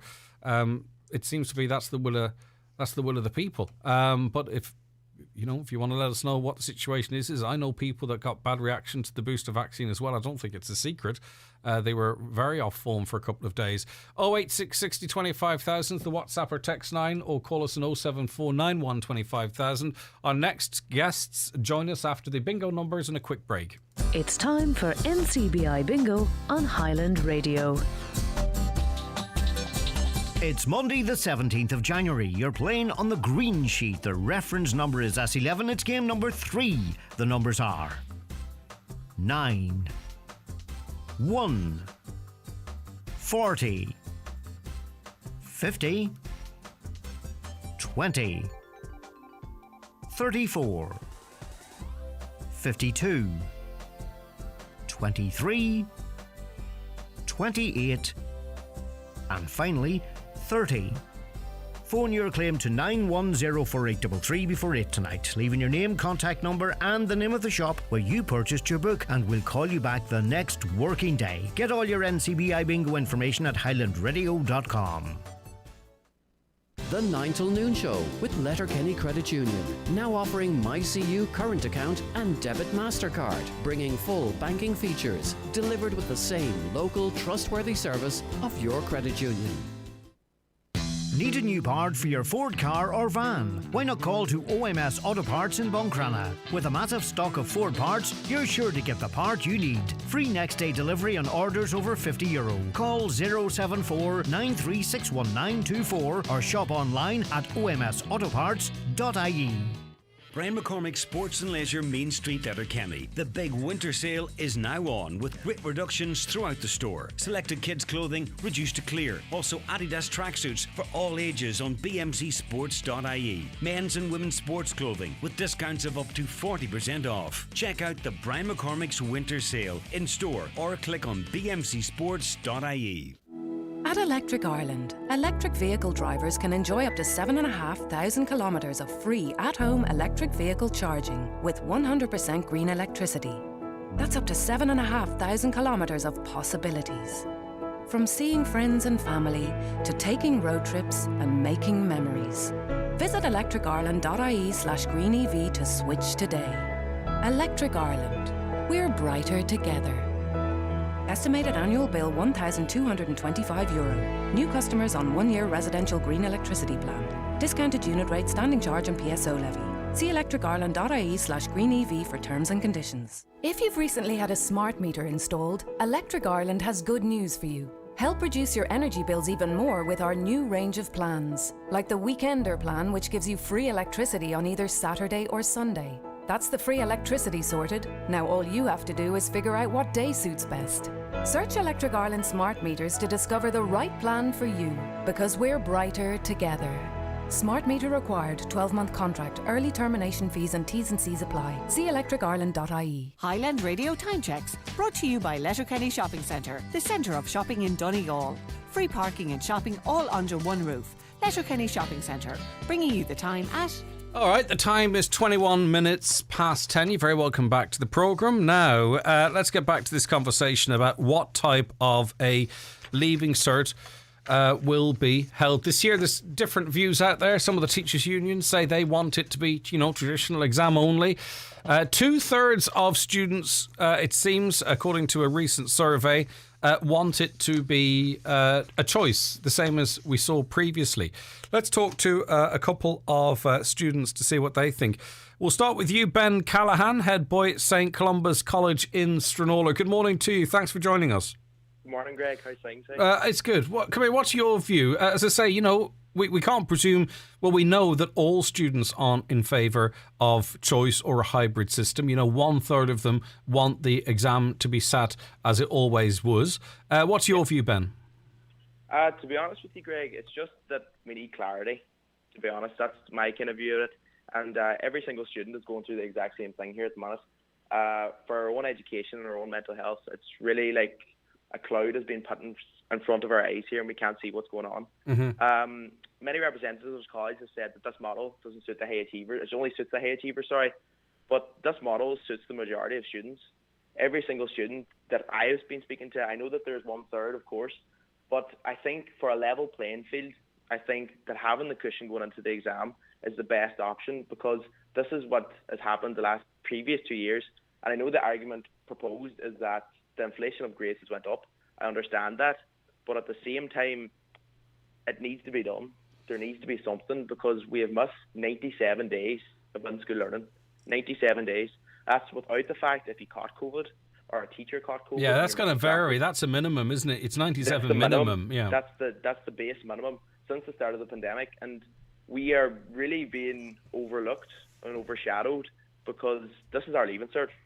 I know you can repeat, but we only have one crack at this, and it's just that we need some clarity as such, because the teachers, to be fair, have been very good, but for the whole 13 years that I've been in the school system since junior infants, I was never taught about how to learn online, how to be online in the Google Classroom. And to be fair to the teachers, obviously, they've really done a good job to try and show us the way. But at the same time, Greg, I'm going to be honest with you, it's not the same. No, and that face-to-face learning, particularly, high achievers might be able to thrive as well with that hybrid learning. But for a lot of students, it's that, following the curriculum, it's that in-person experiences. That's what gets them over the line. That's what maximises their points, which maximises the opportunities. Now, the argument can be made then, a lot of these students didn't sit a junior cert and they're disadvantaged. But of course, certs were issued, a leaving cert is there. We don't want to diminish that achievement of students either. So there is something there to be drawn on, presumably. Of course. The thing is, I have at least, and I mean at least, 4 tests every single week. 4 different tests on different topics and different subjects. And the thing is, these tests matter. The teachers are doing these tests because they realise that we could get into the predicament again of being off, of being on online learning. And the thing is, with these tests, they are a basis of what we can build on. We're having at least every single semester, we had one at Halloween for the majority of all subjects. We've had one at Christmas for the majority of all subjects. We're going to have the mocks now, which is coming up in a month's time. And then we have the Easter one as well. So now, that's 4 different periods. I'm not trying to trip you up, Ben. But, yes. you know yourself how you're doing in those exams because you're getting results back, right? And you're sitting those exams. Does that not give you enough confidence to say, right, there's obviously a lot of teaching and examination going on, even though so many days have been missed, that you are being well prepared to sit the exam traditionally? Oh, yeah, of course. I see your point of view completely there. But the thing is, what's being prepared for the exam itself, the exams have been cut back. Some topics have been cut out. But to be honest, the only thing that I've really seen that has been subsequently cut down is the Irish. The Irish has been very, very, it's been cut down to what I think it should be at. Mm-hmm. But for the majority of the rest of the subjects, there's been not much change. They give more choice, but there's been not much change. I've been doing these tests, and I know where I'm at, of course, but at the same time, Greg, whenever you go into that exam situation on the Wednesday morning in June or the Tuesday morning in June, you just don't know what's going to happen. You could go to a complete blank due to the fact that we've missed so much time of in-school learning. And as well as the prime example of how badly that it's been let out is the orals. The orals itself. Luckily enough, I only do Irish, and I'll be only doing that during our Easter holidays. Mm-hmm. But they're telling us to come in to our Easter holidays, is a massive period for study, may I add as well, for every single previous year. And they're asking us to study for the orals. And I know my friends, my own friend group, they've got French or Spanish, and they're doing them on the same day or the day after. It's not ethically right. It's shocking. Okay. Stay with me. Well spoken, by the way. I'll come back to you, Ben. Amy McAuliffe joins us. Hi, Amy. Oh, sorry, I don't have your fader up, Amy. Sorry, beg your pardon. Good morning to you, Amy. Thanks for joining us. Hi, how are you? I'm doing fantastic. Now, for our listeners, you're a Leaving Cert student who attends Moville Community School. You've taken pen to paper, metaphorically speaking. You typed out a letter to the Minister for Education. What points did you want to get across to her? Yes, I have. So basically, I feel as though our Leaving Cert course has been impacted hugely from start to finish, which I think is unlike the other year groups in the past 2 years who have had that slight bit of certainty, with being in at some point during the school year, maybe at the start of fifth year, and it was completely normal without COVID, whereas we've went into fifth year with a lack of group work, with social distancing, masks, and the anxiety that comes with contracting COVID at school. being worried about family members. You know, this is just added pressure for us. And I feel as though the online school as well, just everything has just really, really impacted us personally. And I just feel as though there needs to be some kind of reassurance for us. Yeah, so Amy, is this then more than simply, you know, learning and then being tested on this? Are you saying that there is a whole sort of emotional impact of living quite a proportion of your life, actually, even at 17 or 16 in a pandemic, that needs to be factored in? It's not necessarily about learning answers and being tested on that. It's the aggregate of stress and anxiety needs to be factored into the decision then. Yes, I do. I do believe this, because even like students who find it really difficult to learn online, you know, the stress and anxiety that comes with that as well, due to personal circumstances at home, maybe not having a laptop, doing work from home on their phone, which is completely insufficient, and you know, just having to adapt to these new ways of learning. As well, students have missed really long periods of in-school teaching due to their COVID isolation, which means that these students are just doing work from Google Classroom. And that's hit and miss. That is hit and miss, even if you can work well from that, with all due respect to teachers and what have you. And you have framed your argument in such a way to the Minister that you say a traditional leaving cert without the choice of accredited grades is not actually an option. In other words, things have been, between everything, things have been so disrupted that shouldn't be on its own on the table even as a choice. Yeah, I don't think so. You know, because even personally, like, I'm thinking ahead to June, and I'm thinking about the people that may have to isolate during the leaving cert as well. Like, what will the procedures be for these students? That's what I'm thinking. All right, and the bottom line is, Amy, the sooner a decision is made, the better. Even if it's a decision that you're not necessarily comfortable with, you need something to get your head around and to work on, presumably, Amy. Yeah, we just need that reassurance as students who have, you know, had to deal with this issue the past 2 years and this uncertainty. I feel like there just needs to be an answer for the whole of the students of Ireland, you know what I mean? Yeah. Ben, you and Amy and all of your peer group have sacrificed so much, and, you know, often there was a period whereby you were, it's the young ones this and it's the young ones that, and, you know, history will reflect and say that you did amazing, I think, and that you did everything that you were supposed to do, and you adapted and thought of, you know, vulnerable family members and all that type of stuff. So you have done your bit. I would argue young people, along with the older vulnerable people, done the heavy lifting through this pandemic. Do you think that you deserve more respect, that you should be talked to rather than talked at on such an important decision, Ben? Oh, 100%, Greg.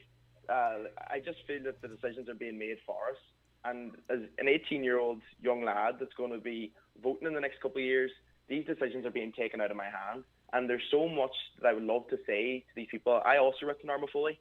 I wrote to her as well for the plea to try and receive some form of clarity, even if it's not what I'm looking for, as you said to Amy there as well. And Amy's points are 100% true. We're all the same all over the county and the country.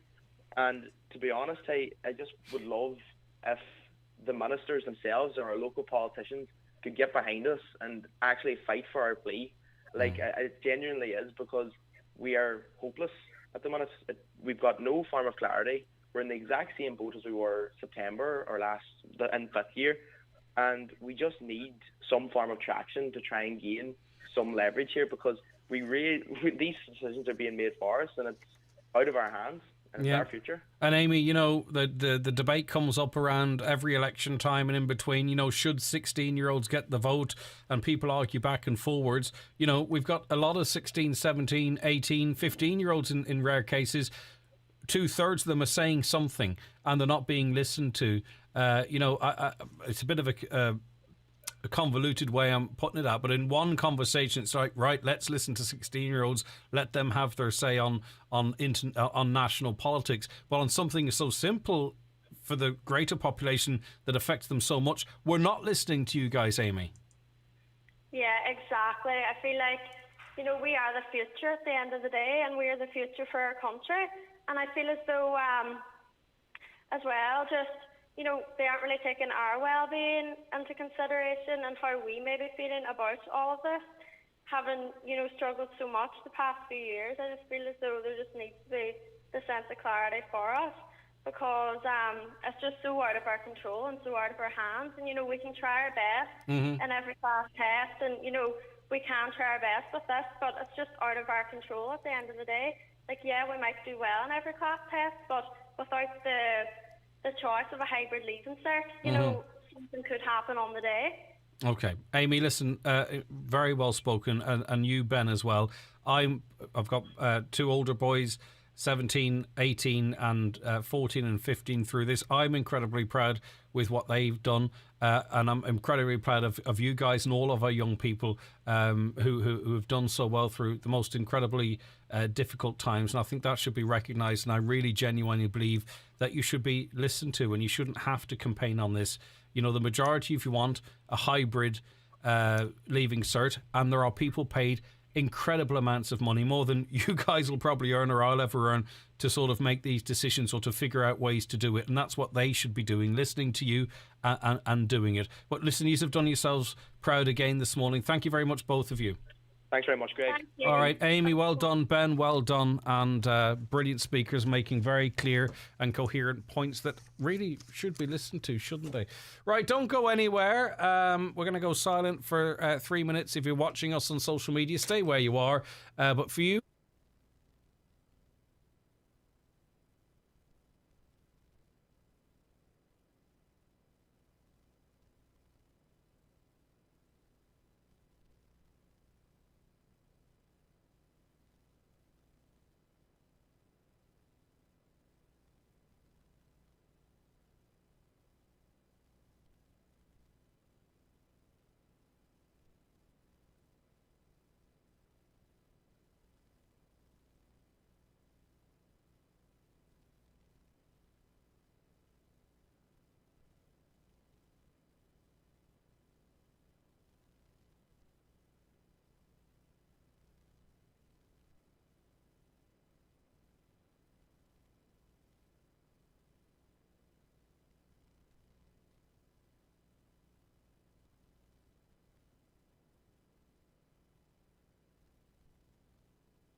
Okie dokie, that is Cheryl Cole and Fight for This Love. You are tuned to the 9 till noon show here in Highland Radio. Time for some of your comments here. Hi Greg, just wondering, is the Galdonna Road a no-go area for Donegal County Council? Between flooding and hedges growing out onto the road and the worst road service in the county, I would say 3 councils have responsibility for this road, and the worst bit is the Inishowen area. And any councillor that want to come on and explain why nothing is being done for the road. Thanks. That comes in from Sean. That's the Galdonna Road.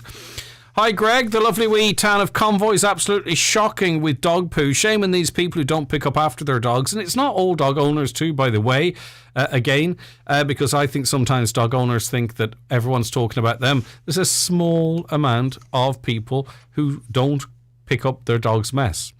Hi Greg, do we know if many people got a bill for their property tax? I did not get one, thank you. You should have by now. They were sent out at the end of last year, weren't they? Ardra Town is very bad for dog poo. Then people are stepping in it and it gets carried indoors. That comes in from Bridget and lovely town again. I find it very strange that the people that are making these draconian laws are the only ones that are breaking them. Are they not afraid of COVID the way they're telling us that we are afraid? I think a lot of people have played loose with the laws at times. Little parties here, little get-togethers there, a few pints after 8 o'clock. It happens from time to time. But these people make the laws and we expect them at the very least to follow them. Hi, fantastic show today. Why do the cabinet members need a car each? Why not carpool? And why big Mercs and BMWs? Why not a Toyota or a Nissan or a Kia? Complete waste of money. It's a good question. They're all very good cars, those the ones you talk of. David's going to join us in just a minute and a half with his views on this. Get your views in too. The 9 till noon show is brought to you by Letterkenny Credit Union, offering low-rate car loans with fast approval. Apply online at letterkennycu.ie or in office today. Skull Column Kill Letterkenny now enrolling girls and boys for September 2022. Come to our new school building on our enrolment days on Thursday the 20th and Friday the 21st of January between 10 a.m. and 2 p.m. or visit our website skullcolumnkilLK.ie or call the school on 9122 772. Skull Column Kill, growing and learning together. At Lidl this week, twin packs of peppers are only 49¢. If you're trying to eat healthier this year, they're the perfect way to add flavour and texture to a salad. If you couldn't care less about that, they're a fabulous way to add crunch to a big juicy burger. Whatever you're into, you can't argue with Lidl prices. Lidl, more for you. Years ago, I used to dread my motor insurance renewal. Then a friend told me about O'Malley Scanlon Insurance in Ballybofey and Dunlow. They do all the hard work. They contact all the major insurance underwriters and they get the very best possible quote for me. They have saved me a small fortune over the years and they could do the same for you. When your insurance comes up for renewal, contact O'Malley Scanlon Insurance at their Ballybofey office on 9131020 or their Dunlow office on 952206. O'Malley Scanlon is regulated by the Central Bank. A new year? A new floor? At Floorit, we offer quality solid, semi-solid and laminate click vinyl wood flooring, together with a vast choice of Parky herringbone flooring, all fitted and tailored to your needs. Call in today and see for yourself the fantastic offers available this January. Call Floorit today on 087 1617 008 or visit floorit.ie. Do you need a little extra help staying in your home? At Bluebird Care, we offer a wide variety of QMark-approved personalised home care services across Donegal. And our fully trained and committed staff will always meet your care needs with kindness, compassion and dignity. To get your personal home care assessment plan, visit bluebirdcare.ie or call our care team today on 07491 29562 and bring care home. David, listen, thanks for holding and good morning to you. Good morning to you too. Right, your reaction to the news that all ministers seemingly now are going to get a car. I presume all the state cars are Mercedes, which is a little bit ironic if you remember going back to the pandemic payments, and certain companies did very, very well out of the pandemic payments and made profits, and then also distributed the money equal to the money they got from the state to shareholders through dividends. So there you go. But anyway, listen, you don't believe they should be given cars or protection, or what's your view, David? If they have to be given cars and protection, why not give a minibus and make them carpool? Like, why not have 5 or 6 ministers in a minibus and take them around, leave them home or drive them about, whatever? Why does they all have to get Mercedes? If they have to get cars, why not give them a Toyota Yaris or a hybrid or something a lot lesser car? Like, why does it have to be an 80 grand car, a 90 grand car? And also, of course, you know, I'm not being facetious, and this might not be your point of view, but we're being encouraged into smaller hybrid or electric vehicles. Why should they be driven around in massive gas guzzlers? No, well, if you get them in hybrid too, but the thing is too, like, Eamon Ryan was quick to make us rural people suggest that we would all carpool and use 5 cars to a small town or whatever, and all use the one car. Like, so why is it any different for them? Like, why do they have to? And is your view, David, then they should be leading by example? They should be doing what they ask us to do. Is that why you think that's important? If they have to have cars, that's my thing. I don't believe they should have cars at all. Like, they signed up for the job. Nobody twisted their arm to be a politician. It's their choice to be a politician at the end of the day. Everybody has their challenges and their own jobs. Like. Right, so you're saying if they are given cars, it should be capped at a certain price. Then if you want to drive an older Merc, do, or if you want to get a newer, smaller car, do you think that would be going far enough? No. Well, if they have to get cars, yes, I think they should give it smaller cars. But secondly, I don't see why they can't carpool and put them all into... Why do they need 2 guards to every cabinet member? Like, if you're putting 5 of them in the one car, the same two guards will do the 5 ministers rather than having 10 guards. Yeah, it's an interesting cost, point. like. Yeah, and cut the cost, but you get the same effect. You have the guards to protect them, and you have them being moved around, but it saves the state an awful lot of money. Why not put them in a police van? Like, why not put them in a police minibus, same as what they do with prisoners, moving them to prisons and things? They're well protected, they're bulletproof, they're all them things. Why not? It's the same thing. Like. Why do they need a big luxury car? I don't know. Do you think 5 or 6 ministers will get into the back of a paddy wagon? What's the difference? Like, it doesn't have to be dolled up like a paddy wagon, but my point is it can be the same armour on a transit van as there is in a Mercedes. Like. Right, okay. Strong points, well made. Thank you very much, and David, what do you think? 08660 25,000. A mixture of comments here now. You're talking about government acting differently to what they're forcing the public to do.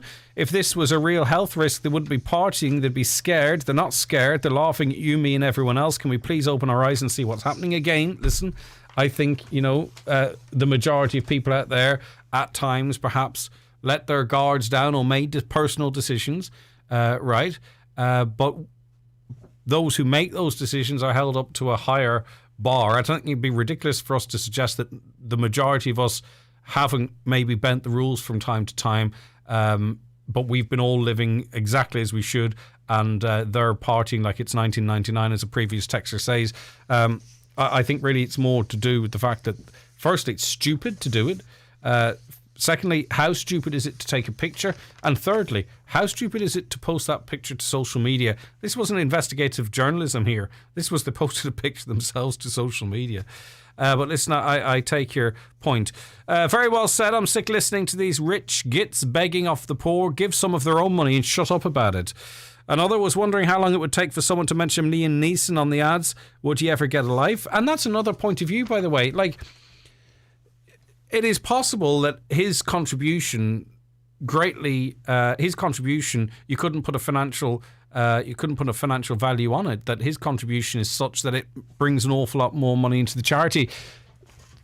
It's a conversation, an exchange of views. It's not one view is right and the other view is wrong, If you think that Liam Neeson does an awful lot in what he does, that's perfectly fine, and you're perfectly entitled to that opinion. And if you want to come on and discuss it, that's great too. It's not just black and white. We can all agree to disagree or find common ground. I received a scam call from 0044 0388 850 7346 saying it's Irish Tax and Customs. Maybe warn listeners, indeed, and they can clone that number, an official number too, to make it even more convincing. You need a junior and leaving cert. It will. You do need a junior and leaving exam. It'll get a good job in the future. There are 2 horses wandering near the dual carriageway at the Manor Roundabout heading to Letterkenny. Firstly, if you're out on the roads, be careful. Secondly, if you own them, you need to get them off the road. Very dangerous. 08660 25,000 to keep your calls and comments coming into us. Hi, Greg. Can you please play a song for Michael Gallagher in Milford, Buncrana, who turns the big 5-0 today, from all his work colleagues? Thank you. I'm not sure if he's a Cheryl Cole fan, but we'll dedicate Cheryl Cole to Michael. Happy 13th birthday to Ellie Boner in Duchery from Mum, Dad and Yvain. Could you wish my sister Bridget McGrath in St Johnson a happy birthday from her brother Kevin and Aisling? And could you please wish Keelan McLean from Ballybofey a very happy 15th birthday? Love from Carla, Adrian, Ava, Davin and Caitlin. More than happy to do that, as always. 086 60 25,000. Right, now, Patsy McGonigal is senior Olympic team manager with Irish athletics team on 72 occasions and team leader with the Finn Valley Athletic Club. And we're talking about a new book, Beyond the Line, the history of Finn Valley AC. Good morning to you, Patsy, as always. Great to chat to you. Good morning, Greg. And what a rich history to draw on and to write about. Absolutely. I mean, it's really unbelievable, I suppose, that on a morning in September 1971, or an evening in September 1971, I pulled a lot of people together for a meeting, basically with the notion of just getting some children running around the fields in the Gaelic pitch locally and stuff, and obviously that story just, it just kept going and developing, and, we've got to where we are now, and it's a big sense of pride for me that 50 years later I'm still healthy and involved, so it was a special kind of a night just to get that 50-year thing over the line, And it's amazing to be able to actually go back to a specific moment in time that was the catalyst for everything that followed, and the amount of young people and all their families as well that have engaged, that have grown, that have achieved. It's just remarkable over that period of time what's been achieved. Oh, absolutely, 100% there, Greg, because, but it opened up a door for an opportunity, I suppose, really for thousands of people over those years, and enjoyment and learning and, experiences and travel and education and stuff over that period. And, you talk sometimes in terms of sport, in terms of success. Success is the wrong word, really. It's just about involvement. Success can come, but participation, a better community, a better area, a better Donegal, really, and getting their name on there. So that was all part of it as well, You obviously saw potential, though. Where did you see that potential that you thought, right, if we harness this, if we scale it up, who's to say where we could go? I presume there were people already, working in the community, working with children, doing great work, that you thought, right, okay, we can crack on from this. Very interesting, on that one, a bit of a negative answer, really. There was no history whatsoever of athletics in this area. Amazing. I mean, absolutely nothing, which is very interesting. And, my background in athletics was really from going to school, boarding school in Derry, and introduced to athletics. So I had that thing, and then I had gone to England and studied, and so on. So basically, I came with this great desire for athletics, and generated to a point by Cranford Athletic Club, which was the only club for me at that time. And then I just saw an opportunity. There was no master plan.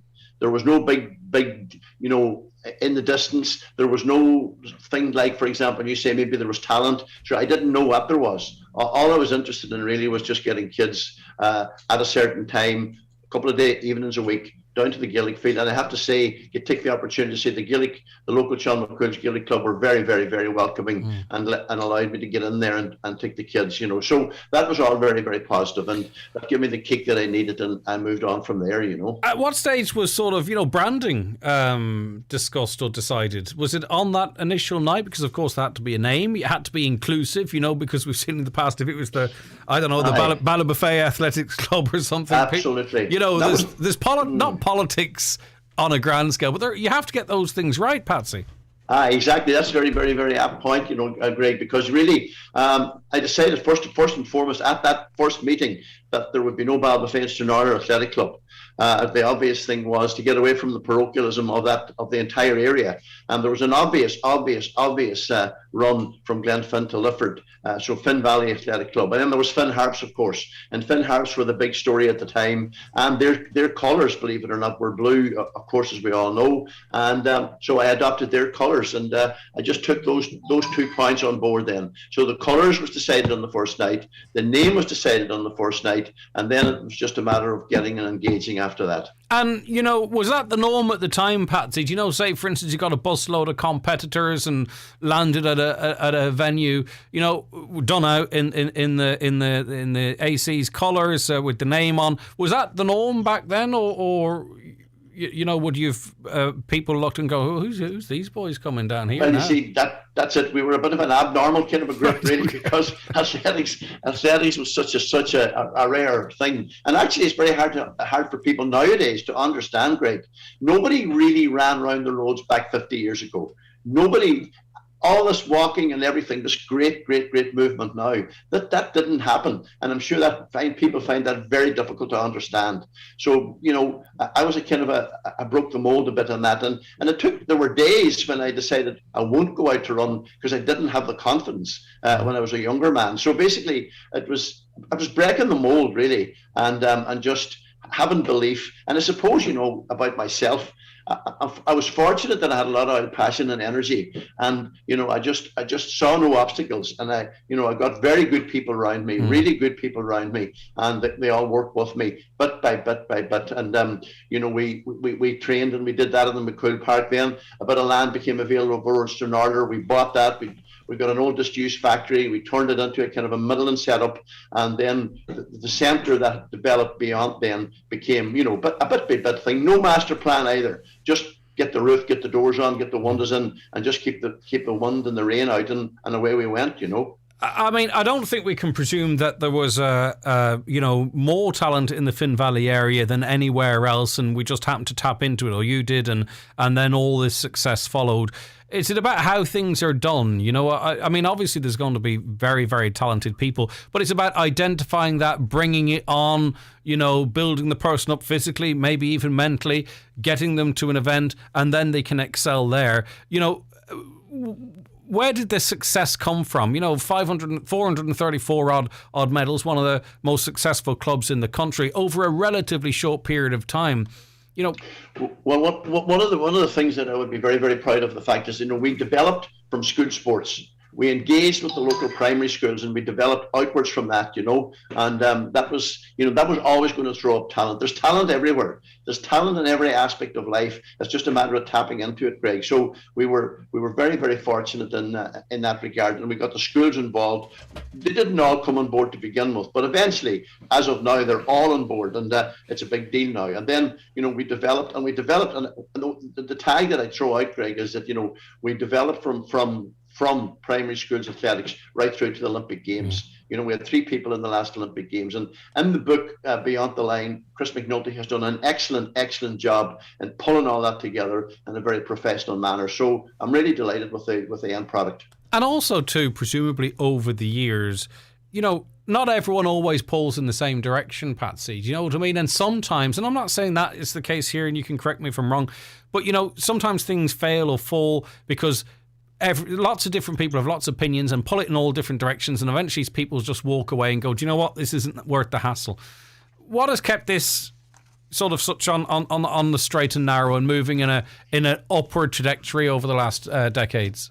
Well, I suppose that's a difficult question for me. I was a team leader pretty much through the period, and I didn't really have much difficulty with people walking away. And I suppose that's a question maybe for those who work with me, and they would have an opinion of me. Now, I'm sure not always maybe complimentary. So basically, but I think I did handle people well and got them with me, and we had a common focus, and many of the people that were with me had children involved. So they got involved through their children, and then we moved it on from there, But no, I have to say, thankfully, that we didn't have no big rows and splits and all that kind of crack that you normally associate with something that is going well, and then bang, somebody else goes off on some other tangent. Thankfully, that didn't really happen. The book's called Beyond the Line, the Finn Valley Athletics Club, A History. It's written by Chris McNulty. It was launched in the Finn Valley campus on Friday. That's last Friday the 14th. It's a limited edition publication. It's available for pre-order, and it's priced at €20 from beyondtheline.ie. And very interesting, but also excellent to sort of get it all archived, to get it there, to get the story. Absolutely, it's all there. All the archives is there. Everything is there, and can be bought at the centre or indeed the bookshops, all the local bookshops, and it's available everywhere and online, as you say, Beyond the Line. Get into Beyond the Line and maybe get a copy, and we'll post it out to you. All right, great stuff. Listen, thank you very much indeed. Thanks, Craig. All right, lovely to chat to you as always. Thanks. That is the legend there. That is Patsy McGonigal. The 9 till noon show is brought to you by Letterkenny Credit Union, with monster loans available up to €60,000 for all occasions. Visit letterkennycu.ie. If you are aged 16 or over, it's time for your COVID-19 vaccine booster. Without one, you're more at risk of serious illness from COVID-19. To get your booster, go to a HSC clinic, book an appointment online, or contact a participating pharmacy. Some GPs are also giving boosters to their patients. For clinics near you, or to book an appointment, go to hsc.ie. From the HSE. If you'd like to save on your home printing costs, switch to a cartridge-free printer. Raymond Sweeney here from Ben Sweeney Euronics to let you know that Epson EcoTank printers can save you up to 90% on the cost of ink. They're different to most printers because they use an ink tank that's easily filled with a bottle instead of using cartridges. Save money and time with an Epson EcoTank printer at Ben Sweeney Euronics Port Road, Letterkenny, and the shopping centre, Dunlow. Ben Sweeney Euronics. We deliver, we install, we care. You deserve better. Better services, better rewards and better savings. All with Bord Gosh Energy. Get 40% off your electricity and start saving today. Because when you're spending less on your energy, you can spend more on what matters most. Switch to a better way at boardgoshenergy.ie. EAB €962. 12-month discount with direct debit and paperless billing. Unit rate and standing charge apply. See boardgoshenergy.ie for EAB prices and full T's and C's. All your hopes, all your dreams, all your ambition, all your hard work, all your goals and determination, all your late nights and coffee breaks, all lead you to one place, Allstate, where career opportunities are endless. Have it all at Allstate. Search allstateni.com today.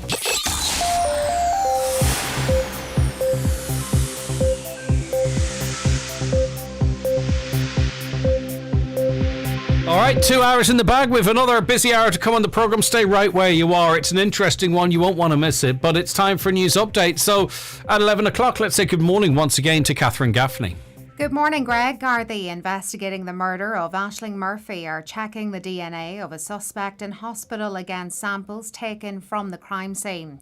Detectives are still waiting to question the man who's being treated for a number of injuries in connection with the teacher's death. A report into a gathering of officials from the Department of Foreign Affairs during lockdown is expected by the end of this month. Minister Simon Coveney has ordered an inquiry after a photo emerged of at least 20 staff drinking champagne at the department's headquarters. There's some concern locally over plans for this year's Leaving Cert. This year's examinations are due to return to the old model in place before the pandemic. It comes as a survey shows that 68% of students want a hybrid exam this year, which would involve students offered accredited grades or the option of sitting an exam. There's a call for NPHET and the government to be specific about who is currently most at risk from COVID-19. It comes after the Taoiseach suggested yesterday that we would see a phased lifting of restrictions between February and year's end. It's emerged that more homeowners affected by mica are considering converting their garage as a living space while they await the long-awaited redress scheme to be finalised. Pressure on the rental market is a contributing factor, with only one property said to be currently available to rent in Inishowen. A centre for people with disabilities in Donegal has received a glowing report from the health watchdog. The unannounced inspection of Fiona House, run by the Little Angels Association in Letterkenny, was carried out in August of last year, with the details published this morning. And Donegal County Council is being urged to explore the idea of installing infrastructure on Donegal's popular beaches which would aid people with a disability access the water. The enclosed ramp is specifically designed to allow those using a wheelchair or who have other disabilities to enjoy the sea safely and comfortably. That's it for now. We're back with a further update for you at 12 noon. Okay, Catherine, thank you very much indeed. Back after this short break.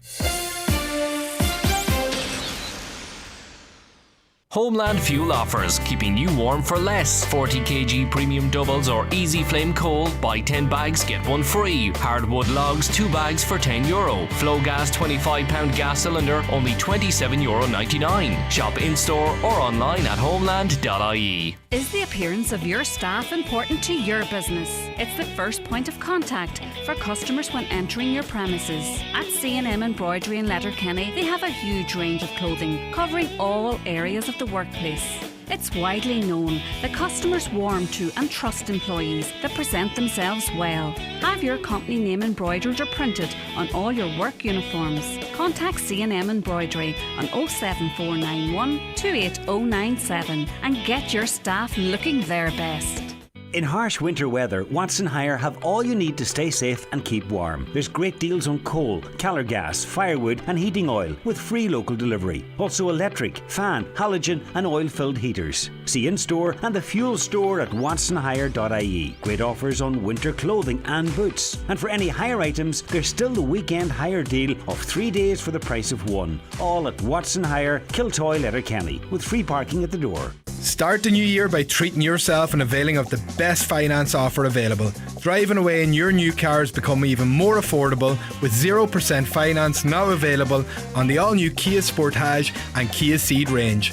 Call us today to book your test drive on 074 91 345 67 or visit imotors.ie. Kickstart your new year with Letterkenny Institute of Technology. If you're currently unemployed, looking to enhance your skills, a mature student, a leaving certificate student, or a parent, then Letterkenny IT's Virtual Information Evening is for you. Find out about the CAO, Springboard Plus, postgraduate and flexible online programmes on offer. Talk to academic and support staff and explore your options. Discover all that Letterkenny IT has to offer for 2022. Don't miss it. Letterkenny IT's Virtual Information Evening, Wednesday the 19th of January, 5 to 8 p.m. Visit lyit.ie for more information. Now, the Chief Executive of Údarás na Gaeltachta is Micheál O'Heaney. He joins us on the programme now. Micheál, thank you very much for joining us. Okay, Rob, he'll be joining us very, very shortly, I believe. What we'll do is I have this very short break to take, and we'll be right back. Your mental health is important. And now it's easier than ever to find the supports and services closest to you. You can free phone the Your Mental Health information line at 1800 111 888 anytime. Our team will tell you which supports and services are near you, where they are located and how you can access them. You can also visit yourmentalhealth.ie for more information on mental health, for you or for people you know. Yourmentalhealth.ie from the HSE. Okay, we're joined now by Micheál O'Heaney, Chief Executive of Údarás na Gaeltachta. Good morning to you, Micheál. Thank you very much for joining us. No, he can't hear me there, I don't believe. Can you hear me okay, Micheál? Yes, I can. Right, I can hear you, thank you. Lovely stuff. Okay, good to have you with us. Just there was a slight issue on the line there. Right, so in reflection, 2021, a successful year for Údarás na Gaeltachta and in its role. Yes, a very positive year, Greg. We're very happy with the results. That was the first year of our new 5-year strategy, which will take us to the end of 2025. So overall, in Gaeltacht terms, we had our largest ever, our largest increase since 2008, and in some areas since 1996. So it is very good. We were looking to bring our job total back to the pre-COVID level of 7,800. So we've just gone over that, and we're well on our way to achieving our target set out for this strategy of 9,000 full-time jobs. All right, 825 new jobs created, a net job increase of 446 full-time jobs in 2021. What was the spread of those jobs like? What proportion of those jobs were established in Donegal, for example? Well, at the moment in Donegal, we now stand at a figure of 2,304 full-time jobs in Donegal Gaeltacht companies. there were 286 new jobs created on the ground in Donegal companies over the past year. When you take out the attrition and jobs lost, we had a net gain of 136 jobs in the Donegal Gaeltacht. In addition to that, there were 156 job approvals with existing and new projects, jobs that will be coming on stream over the next couple of years. And those approvals would entail an investment between ourselves and the businesses of some €4 million into the Donegal economy. And what kind of jobs are these? You know, are we talking about jobs that would be in line with or above the generally accepted living wage? Because, you know, these companies are getting quite a bit of support from Either Us. Is that trickling down to well-paid jobs for those working for these companies? Yeah, I think what's very important for us, and in terms of making the region, the Donegal Gaeltacht region, competitive for the time to come, is that we have good quality companies that are able to operate at a global standard. That's where we need to be in this day and age. And in order to do that, you have to attract and you have to maintain good talent. So if you take the companies that have been growing in the Donegal Gaeltacht over the past year and over the past number of years, companies such as Randox in Dunlow, Pro-Ampac, and Irish Metal Pressings in Gweedore, Kombucha in Gweedore, Celsius in Falcara, new companies that have come in such as Pangaea, which has moved in from Switzerland, and OCO Global. These are all companies that require highly skilled people and required people that are able to operate at a very high level. So just with that in mind, as we move forward, right? You know, especially with remote working and what have you, like, you know, and with some companies it applies, with others it doesn't. Like, do we need to sort of tease out, you know, what jobs are created by companies that are based in the Gaeltacht, and how many of those jobs benefit people actually living in the Gaeltacht? Do you understand? Because, you know, we could have a Norwegian company based in the Gaeltacht and being supported by Either Us, but the majority of its workforce could be working from outside the Gaeltacht. Or is that factored in, or are there caveats in that regard?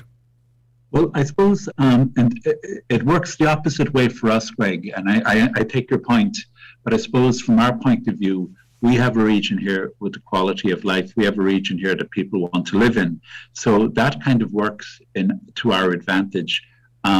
First of all, I'd say that we only support jobs that are located in the Gaeltacht region. We don't support jobs which are located outside of the Gaeltacht. I mean, there might be companies located in the Gaeltacht that have jobs here in Donegal. Others, and some other jobs for whatever reason, might be in Dublin or might be in someplace else. Not very often, but that can happen. But we only support the jobs that are in the Gaeltacht region. But having said that, the whole area of remote working is one that's very important for us and is central to our strategy. And we've invested fairly heavily in a network of digital hubs from Carrigart down as far as Kilcar. And in fairness, some of those established long before now, many moons ago, so arguably ahead of the curve. Yeah, well, I suppose our previous strategy, and I think the overall Donegal digital strategy, would have recognised that the county did have advantages in terms of being able to attract remote workers. It wasn't as popular then, or it wasn't as mainstream then as it is now because of the events of the past 2 years. But we always had the quality of life. We always had the kind of region here that people could come to for the environment, for the culture, you know, safe areas, and always attractive to people. So what we decided was that if we can ensure that there are good quality office spaces and that there's excellent connectivity, well, then we can start competing with the more central areas. And that's the way it's turning out to be. And also, too, as well, Micheál, it's not like necessarily competing with Dublin. You know, you have to compete with Letterkenny for, you know, not necessarily compete with Letterkenny, but you know what I mean. There's attractive options closer that you have to pitch and say, no, well, what we have is particularly attractive. I mean, is there an element of that as well? Well, there's that as well, but I suppose kind of from the point of view is that, we operate in the context of the critical mass that County Donegal and indeed the whole Northwest provides us with in the Donegal-Gaeltacht context. So, I mean, if things are good for Letterkenny, they're good for us here. But I do take your point. I mean, we are dealing with rural locations, very rural locations at times. And while they have their attractions, they also have, traditionally they've had their drawbacks because of the peripherality, the perceived remoteness, the actual remoteness in some cases. I mean, the islands like Tory and Aranmore are within our remit. So I mean, there's no doubt about it. There is that added element of challenge there.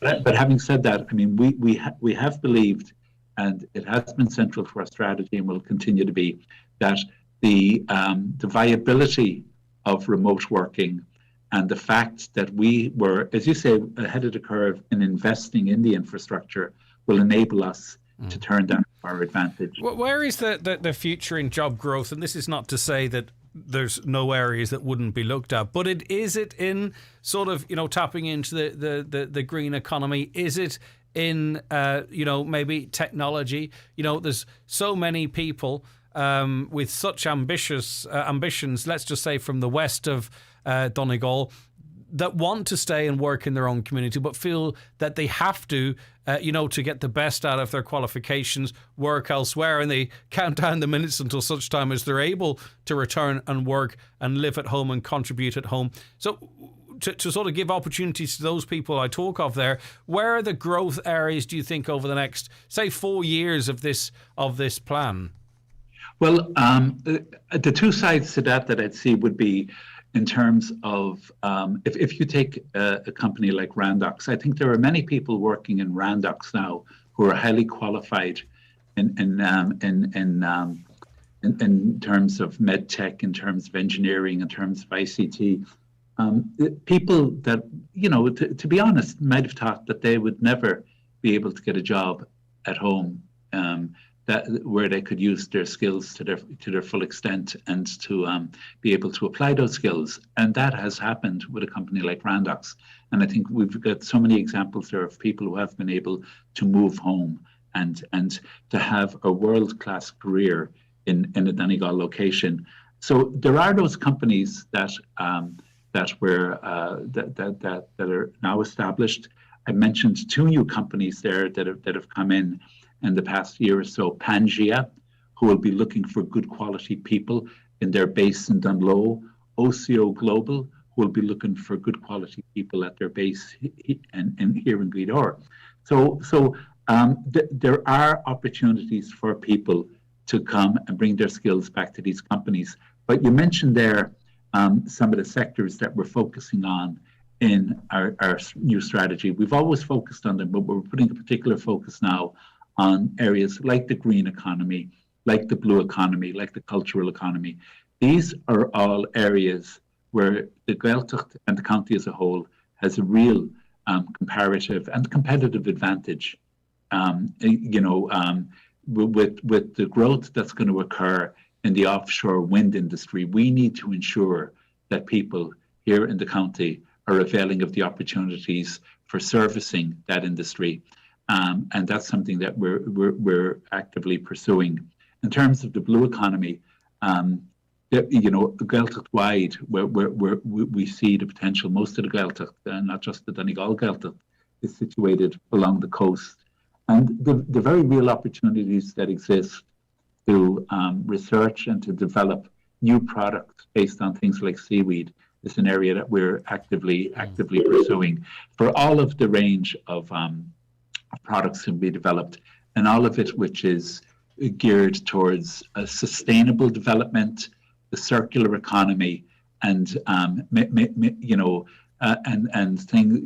being cognizant of our contribution to things like combating climate change, carbon reduction, and ensuring a more sustainable future. So that's central to our strategy as well, and that's why us developing things like the green economy, the blue economy, based on those principles.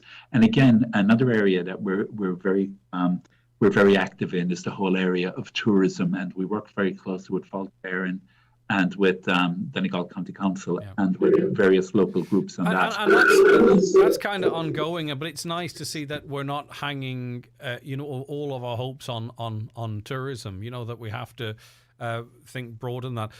A quick word, although, on a very important issue about the language. Protecting it, growing its use. How is that going? Are you starting to see some positive shoots from that work that's been ongoing? Well, the various language plans that are being put in place, and they're all in place at present at the stage at the end of the year. Nationwide, all 26 language plans were in place. And I suppose the first thing I'd say is that it's very gratifying to see how local communities bought in to the process and took ownership of the language planning process. They work in close cooperation with ourselves and other relevant people. But I suppose, first of all, it's great to see how local communities have bought into this and taken that ownership. There are very skilled and active language development officers who are now on the ground working throughout the county and who are undertaking various actions relating to the language plans. I suppose there had to be a change of tack, and an awful lot of the things that they thought they were going to do in person have been done online over the past 18 months or so. But I'd have to compliment them on their innovation and on their creativity and the ways that they've been getting the message out there. But that's part of it. It's very important. It's a bottom-up process. It's owned by the community, and the community are very proactive. They can only do so much. So it's very gratifying to see that the amendment to the language planning bill will see that there's going to be ensured that more services can be provided by the state in Gaeltacht areas through the medium of Irish, because that's really vital. That people can get their services through Irish. And of course, the recent recognition of, although it was us that sought the derogation, the recent official recognition of the language at an EU level. Micheál, listen, thank you very much for joining us. We talk regularly, I suppose, throughout the course of the year, so if there's anything else, I'm sure we'll chat again down the line. But I appreciate your time this morning, and thank you very much for joining us. Thank you very much, Greg. Have a lovely day. Gormahigat, thank you very much indeed. Okay, right, 086 60 25,000. Huge money gone into empty digital hubs instead of supporting existing businesses, believes a caller. Others do not give support to homegrown employees in the Gaeltacht roll out the red carpet for outsiders.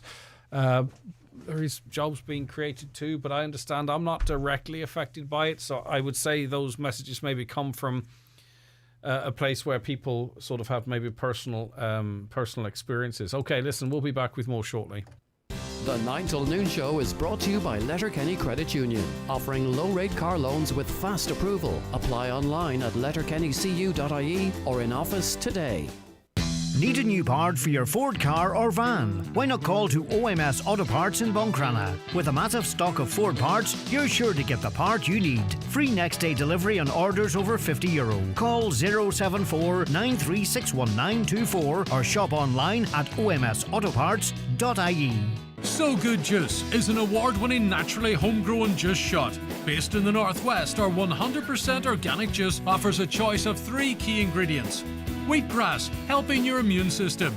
Turmeric and ginger works effectively as an anti-inflammatory. Beetroot and ginger improves blood flow and reduces blood pressure. And they're all great for boosting energy. Take that positive step towards a healthier life. Make So Good Juice part of your daily wellness routine. To order, go to sogoodjuice.com. So Good Juice. Start something good today. If your child is aged 5 to 11, you can now register for their free COVID-19 vaccine. COVID-19 usually causes mild to moderate illness in this age group, but it can cause more severe illness. All vaccines used in Ireland are tested before they're approved by the European Medicines Agency. To find out more or to register, go to hsc.ie or call HSE Live on 1800 700 700 from the HSE. For a healthy start to 2022, check out the great range of food available at Kelly Centre in Letterkenny. With healthy options throughout the store, there's also the Green Kitchen Deli, offering fresh, nutritious food to go. Choose from a full menu of delicious sandwiches and salad boxes, or build your own option, all made on site and prepared fresh to order. Jumpstart your healthy lifestyle at Green Kitchen in the award-winning Kelly Centre, Mountaintop, Letterkenny. Highland Radio Time Checks, brought to you by Letterkenny Shopping Centre, the centre of shopping in Donegal. Free parking and shopping all under one roof. Letterkenny Shopping Centre, bringing you the time at... The time is 11:22 and you're very welcome back to the programme. Right, Aoife Dooley is the author of Frankie's World. Aoife, of course, a writer and a comedian. Good morning to you, Aoife. Thank you very much for joining us. Hi, thanks for having me on. Thank you. Now, tell us about Frankie's World. It's basically about an 11-year-old girl called Frankie who is a little bit different to everyone else in her class, but she's not really sure why. And her best friend Sam thinks she might be some sort of alien. She's never met her biological dad, so she starts to think maybe he's an alien too. So they go on an adventure to try and find him, to see if Frankie can find some answers that she's been looking for then. So that's basically the main gist of the story. Yeah, and it's told in a different kind of a way, I suppose, isn't it? You know, it's when I flicked through the pages, I didn't expect it to be, you know, so heavily illustrated.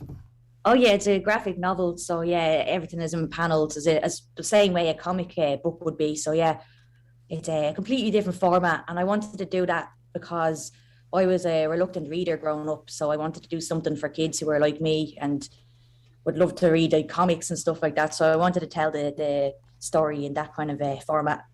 But it's about Frankie, but you're Aoife, but it's kind of Aoife's story, is it? Yeah, it's like loosely based on my life. Like obviously I found out at 27 that I'm on the spectrum, but it's the story about going through school and not really knowing that you're on the spectrum, I suppose, and kind of the struggles that you have with it. So there's a lot of things that would be based on my own story in there. And then, some of it then wouldn't be. But definitely the making friends thing and saying the wrong thing at the wrong time, I still do that pretty much to this day. So that's it. That hasn't changed. Yeah, indeed. And it's a beautiful piece of work. How long has this been in the making? I'd say it took me about the guts of a year to do, because there was a lot of planning out and trying to figure out what my process was to create it in the first place, and then to write it up and then draw the panels and then to pretty much just sketch it up and see what it would look like. So yeah, it's about the guts of a year, I'd say. And can you tell us, do you use the sort of alien analogy kind of like as a metaphor, and maybe you can explain a little bit how that feels or felt or what you were trying to express there? Because it's an interesting way of describing it.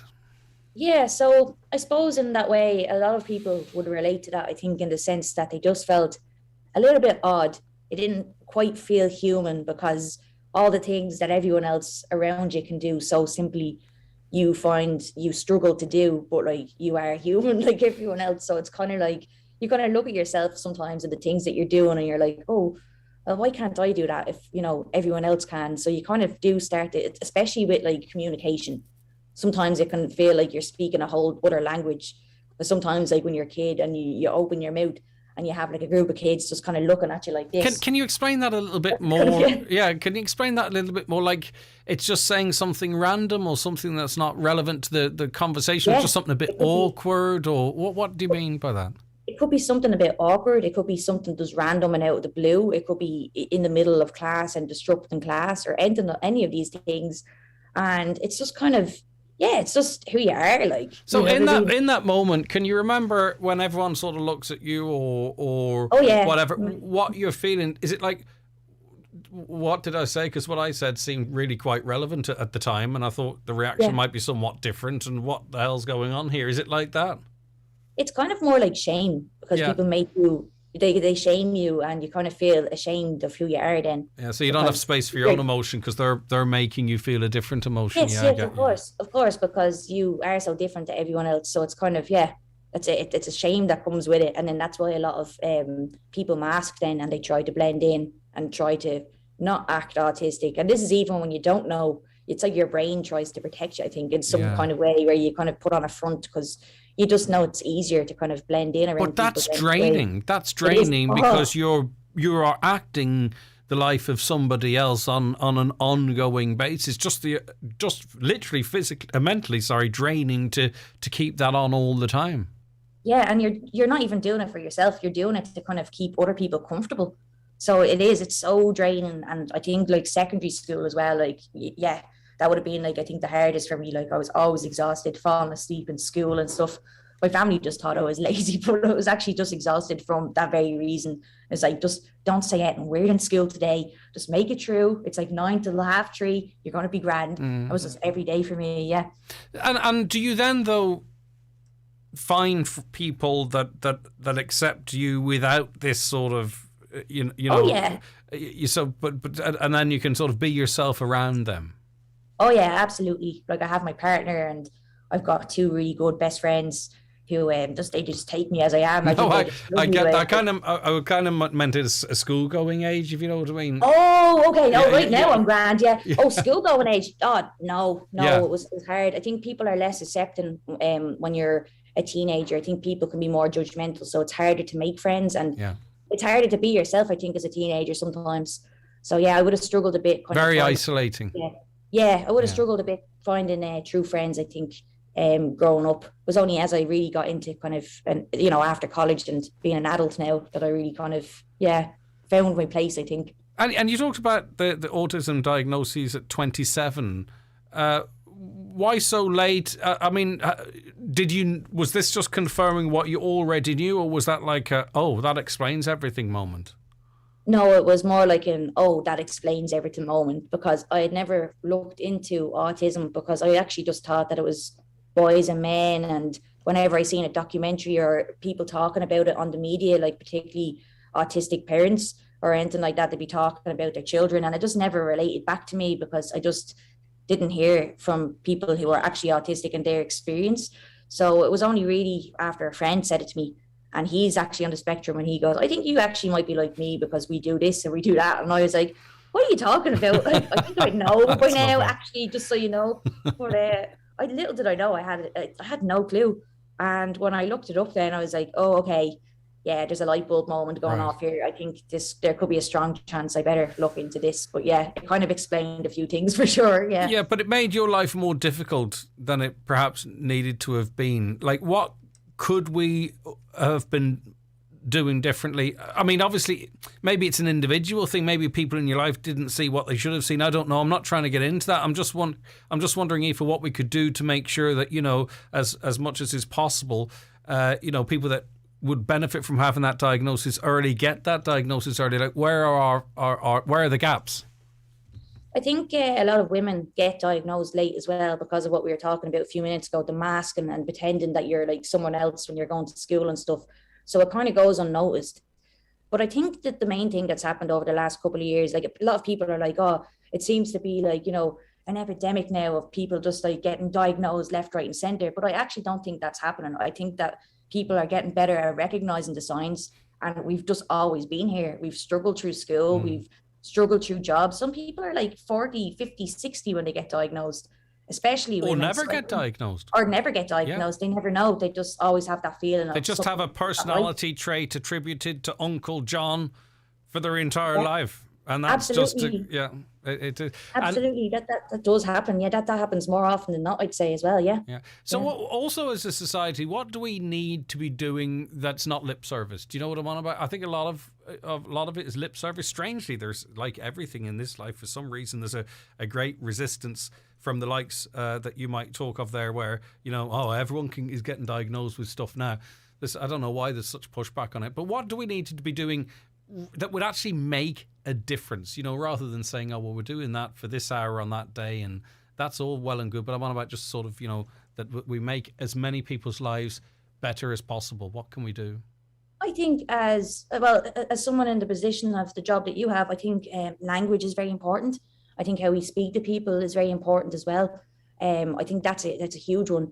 So a lot of people would think, like, by me saying I'm autistic, that's kind of like a negative thing, or I'm saying that's all my identity, when it's not. I'm just simply saying I'm autistic. I don't like when people say living with autism or has autism or But carries there are it also, around. you know Yeah, that's yourself, kind of- there'll be people also that would not like your characterization of it like that as well. You know, I think it's kind of- I within a think- movement, there are people with within different... a movement, Yeah.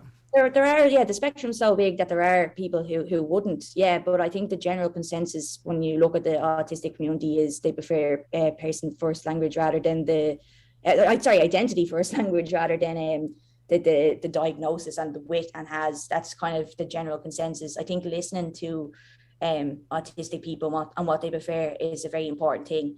And then also, Can you just explain to me though what you just said? What does that mean? Like with or has or just could you explain, like, for all of us listening, myself and everyone, like, what do you mean by that in terms of just the importance of the language?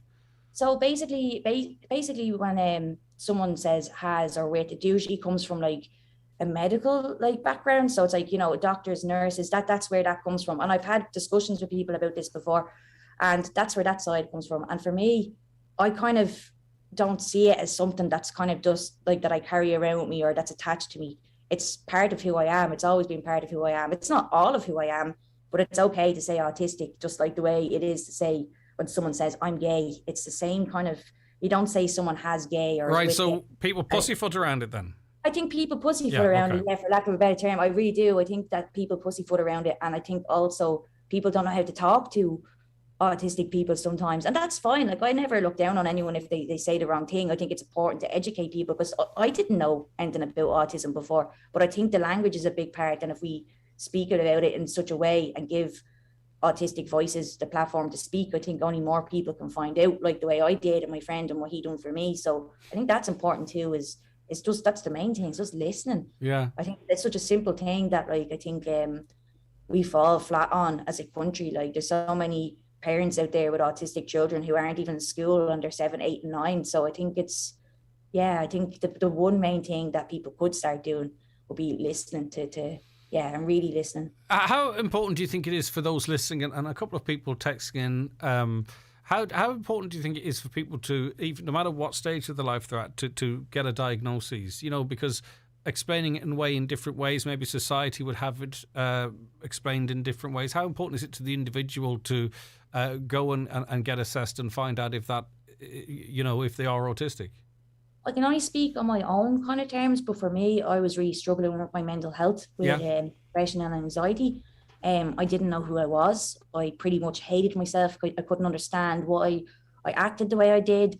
And I think for me, it was just such a relief to find out and to finally understand myself or begin to understand myself, because I had the right toolbox this time. And when I found out and getting that relief, that felt great. But then I had to go to counselling then after to kind of work through a lot of things. So is there anything? I think it was work. Yeah, I was going to say, Aoife, is there anything to the fact that, I don't want to get into your personal mental health, but if you struggled up until 27 and there was that sort of conversation that you had with a friend, do you feel that someone, maybe if you spoke to a GP or something, that this should have been spotted earlier? That if sort of medicine in general was more sort of in tune to this type of stuff, that someone should have said, have you considered the fact that you could be autistic? Should that have happened much earlier in your life, even your adult life? Yeah, absolutely. I did get tested for ADHD when I was in school, but no one tested for autism, because back then I think they thought that girls and women couldn't be on the spectrum. So it was just completely overlooked. But no one said it. I think everyone knew there was something, and they thought there was something, but they just didn't know what it was.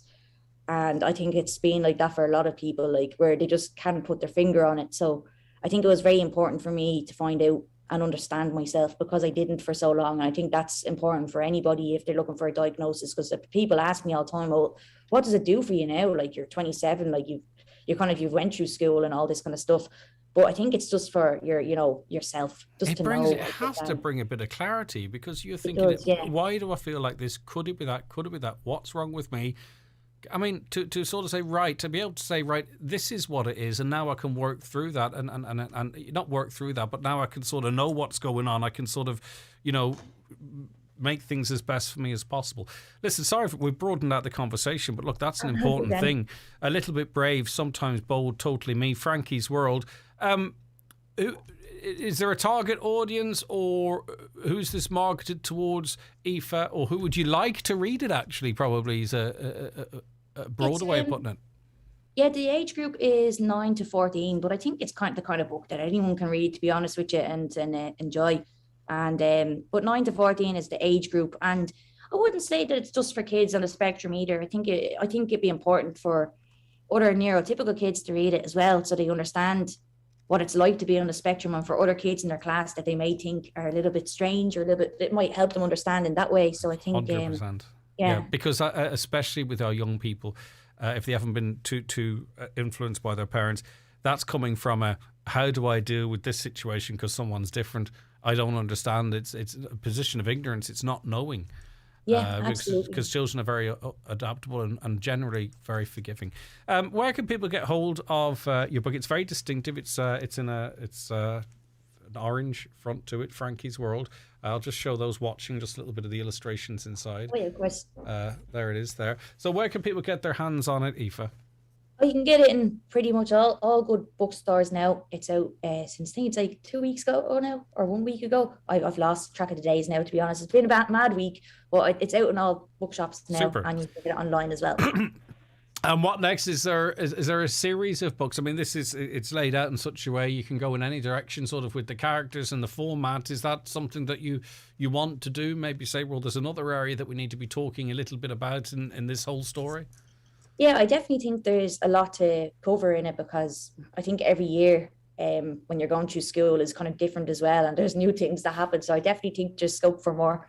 But I don't think you got to third level in this book, did you? Or do you get this? Oh no, this is just primary school, which is kind of starting into secondary school, I suppose. Yeah. So there is scope for more in that way, I suppose. Yeah, but sure. We'll have to wait and see. All right, listen, the very the best of success with it, Aoife. Well done. Thank you so much for joining us. I really appreciate it. Nice to speak to you.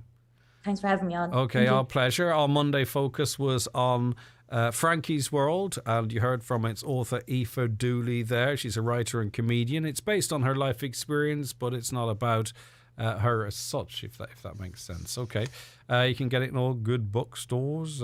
Frankie's World. 086 60 25,000. Your WhatsApps and your texts to that number, or give us a call on 07491 25,000.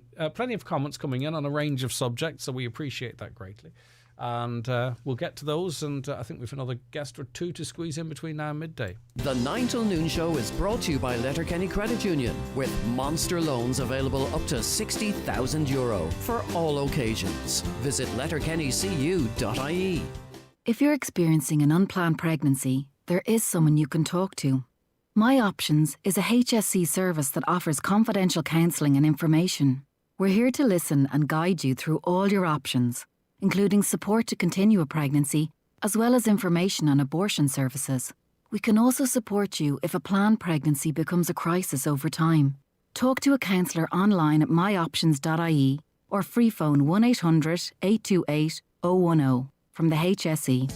Time to drive out the old and drive in the new. At B&S Credit Union Ballywofay, our special car loan rate is now available with an easy application process. This flexible, affordable car loan is for you. Visit bnscu.ie or free phone 1800 290 390. Loans are subject to approval. Terms and conditions apply. B&S Credit Union Limited is regulated by the Central Bank of Ireland. Here's another amazing Aldi offer. Our Grow with Aldi programme in association with Bord Bia offers ambitious Irish producers the opportunity of a lifetime to supply Aldi stores nationwide. It's great news for our customers too, because they get to support local Irish suppliers. If you've got a product you want to tell the whole country about, apply now and find out more at aldi.ie/grow. Applications close the 21st of January. Aldi. Everyday Irish, everyday amazing. Thinking of changing? Think Nissan. Choose from the all-new Nissan Micra, Juke, Qashqai or all-electric Leaf with finance available from 0%. With new vehicles in stock and ready for delivery today, give us a call on 074 91 34567 or visit us at imotors.ie. Kickstart your new year with Letterkenny Institute of Technology. If you're currently unemployed, looking to enhance your skills, a mature student, a leaving certificate student, or a parent, then Letterkenny IT's Virtual Information Evening is for you. Find out about the CAO, Springboard Plus, postgraduate and flexible online programs on offer. Talk to academic and support staff and explore your options. Discover all that Letterkenny IT has to offer for 2022. Don't miss it. Letterkenny IT's virtual information evening, Wednesday the 19th of January, 5 to 8 p.m. Visit lyit.ie for more information. Now, such is modern technology that you can go on, any of us could have gone on a few of these websites that display satellite images and seen for ourselves a massive, well, it appeared massive, it was seen from space, a massive underwater volcanic eruption. Just to see the impact it had is really quite remarkable, and for most of us to have access to that, truly unbelievable. Emeritus Professor at Maynooth University, John Sweeney, joins us on the programme now. Thank you so much, John, for joining us. Great to see you. Great to have you on. Good morning, Greg. Right. So this initial eruption, an underwater volcano. I don't recall hearing of this happening before. I'm sure it's not the first time it's ever happened. But how often would we see something like this? It's quite a rare event. It's not necessarily all that rare in that part of the Pacific, where we have some of the deepest parts of the global ocean. I mean, the Tonga Trench just offshore there is something like 10 kilometers deep. So we have a lot of activity there, partly because of the way tectonic plates are moving around there. And we have the Pacific plate moving under the Australian plate, and that, as it melts, creates these huge bubbles of magma, huge bubbles of activity, which bubble up from beneath the sea and give rise to a chain of volcanic islands, among which, of course, Tonga is part of. It was a very unusual event because it was probably the biggest bang the Earth has heard, maybe in a century, maybe certainly since Mount Pinatubo 30 years ago. But this particular eruption was heard as far away as Alaska, 5,000 kilometers away. So it was an exceptional event. And those spectacular images that you're talking about there of the dust plume, of the smoke plume, what we don't really appreciate at the time is the scale. And the area of that plume was about half the area of Ireland. Wow. So we're looking at a potential dust fall, a potential, if you like, catastrophic dust fall in some cases for those islanders, about 100,000 or so who live on Tonga. And unfortunately, we don't really know how they're doing. It must have been really cataclysmic in the events. Because what's also, I believe it is, and you can correct me if I'm wrong, what's visual is not only this plume, apparent shockwaves. It seemed that shockwaves were actually visible, which sort of added to the power of this event. Yeah, I mean, such is the power of the, if you like, the eruption. It burst its way through the troposphere into the stratosphere, and at that boundary, it set off, rather like a stone falling into a pond, it set off a whole trigger of events. And of course, in the sea as well, that tsunami which it created traveled a great distance. It didn't create huge tsunami waves on the west coast of the United States, for example, but it did cause considerable problems in New Zealand, in Fiji, and in the surrounding islands. And yeah, this was an unusual event because we don't usually get undersea volcanic causes for tsunamis. They're quite rare. Things like Krakatoa was perhaps the best known example of that. But, if you can imagine the events after the eruption, the thunderstorms, the lightning, the dust fall, the pebbles falling on people's heads, it must have been quite a cataclysmic feeling in the darkness that followed that huge eruption there. Before I get your views on that a little bit more, is this basically kind of how islands might be formed over centuries? It is, and you'll see the kind of complicated name that's given to this particular volcano. It's called, what is it called? The Hunga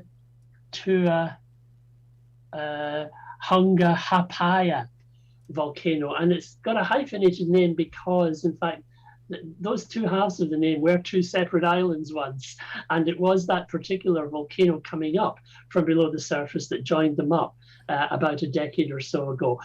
So yes, it's how we find volcanic islands formed, and they're very characteristic of about 200 kilometers away from the main subduction of the plate that takes place.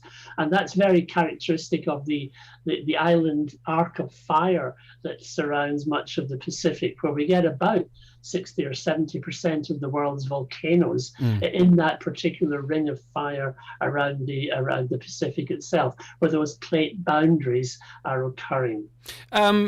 So have we had much news from Tonga? I think it's the island most. Obviously, New Zealand would be would be on notice as well with this. But have we had any? Have we been able to make contact? Have we found out what the impact has actually been on Tonga yet? I wonder, Professor. We haven't really had too much information coming out of Tonga, simply because the eruption severed the main cable linking up the island with neighboring islands. So the internet was cut. Phone lines were very much down as well. So at this stage, it's very much uncertain just how much has happened in terms of casualties. It doesn't seem to have been a catastrophic casualty event as yet. But the repairing of that pipeline is going to take a couple of weeks. The nearest pipe-laying ship, for example, is in Papua New Guinea. So it's going to take quite a while to get back to normal there. But there is a lot of relief effort underway now from New Zealand and from Australia. And we should be able to determine in the next few hours just how bad it is. Because, of course, you can't fly through that volcanic ash cloud very easily. It's going up to 100, it's going up to, 10, 20 kilometers above the surface.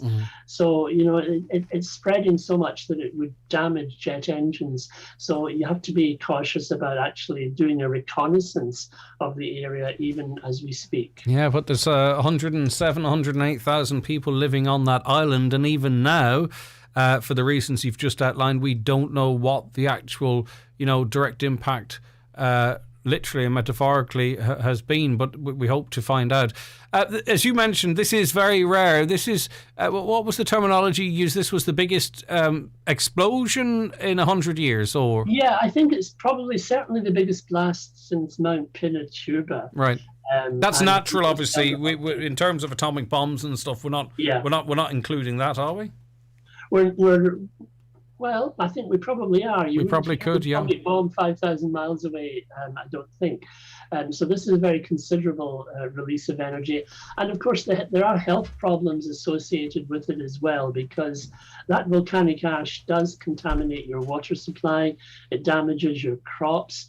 And so there's going to be a difficulty in getting fresh water to those inhabitants in the short term, as well as possibly food supplies in the medium term as well. So, yeah, and this is seen as a completely natural situation. Is it? There's no, bombs being tested or major events elsewhere that in some way could exacerbate or trigger something like that. That's not what we're talking about. This is nature, and nature showing itself with the ferocity it has. It is indeed, and at this stage as well, it doesn't look as if it's going to have major climatic effects. Now, with Mount Pinatubo, we had, of course, a 0.5 degree fall in global temperature because of the spread of that dust veil around the Earth. In this case, the sulfur dioxide content is quite low, and it's that which forms the problems for global cooling, if you like, down the road from here. But at this point, I don't think we should be too concerned about having a 0.5 degree fall in global temperature or anything like that in the next year or so. But nevertheless, for those poor individuals who are bearing the brunt of it at the moment, the crisis is immediate for them. Yeah, okay, and they're living it at the moment. Professor, thank you so much for your time. I appreciate it greatly. Have a lovely day. That is Professor Emeritus Professor at Maynooth University, John Sweeney. And the website I was able to actually see that happen about an hour after it happened is called Zoom.Earth. It's fascinating. say for instance we have snow in Ireland, or we have really clear days, you can go and set a time and check the satellite imagery. If the satellite happened to be over that, and there's no cloud cover or what have you, get a really amazing view. But it just felt amazing, and I'm not in any way glorifying what happened. It just felt astonishing to hear about that and to be able to go onto my phone, sitting in the front room, and look at the satellite image of the moment, the frames of the moment that exploded. It was just like, wow, this is what we're able to do now. It was really quite remarkable. And really, I think particularly young people or people of all ages would find that fascinating. All right, right, let's see. Let's get to some of your calls and comments or your that have been coming into us after we take a short break. It's the 9 till noon show with me, Greg, and Caroline producing. We'll be back very shortly. The 9 till noon show is brought to you by Letterkenny Credit Union. Download our new app today to apply and draw down your loan wherever you are.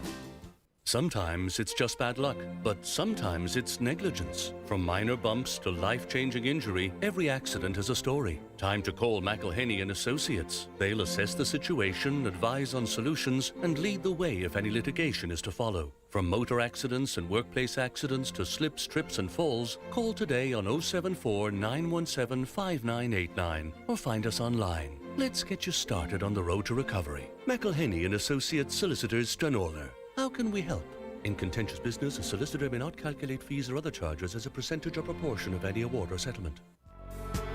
You deserve better. Better services, better rewards and better savings. All with Bord Gosh Energy. Get 40% off your electricity and start saving today. Because when you're spending less on your energy, you can spend more on what matters most. Switch to a better way at boardgoshenergy.ie. EAB €962. 12-month discount with direct debit and paperless billing. Unit rate and standing charge apply. See boardgoshenergy.ie for EAB prices and full T's and C's.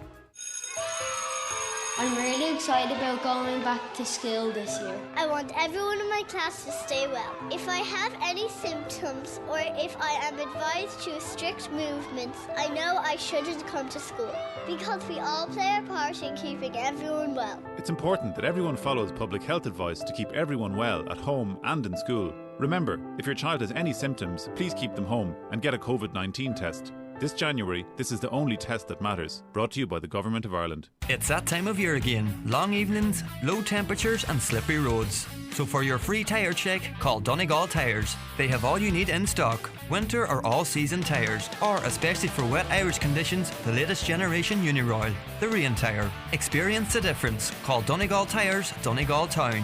Phone 97 21482 or see donegaltyres.com.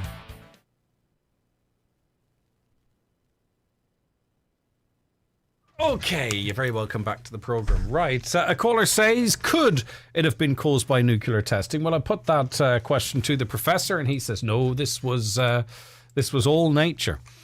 Any updates on how the Donegal community in Tonga are coping? There's no updates. Firstly, I don't know how extensive the Donegal community is in Tonga, but be that as it may, no one can make contact because communication has been severed. New Zealand, which is relatively close to it compared to us, trying to make contact. But you heard from the professor there as it relates to the issues with flight and what have you. Hi, Greg. I think it's a joke that our Muppets of a government, the texter's words, is still on holidays and business still have to close at 8 o'clock at night. Only in Ireland this would happen. It's time the Irish people wake up to this government and get the country opened up.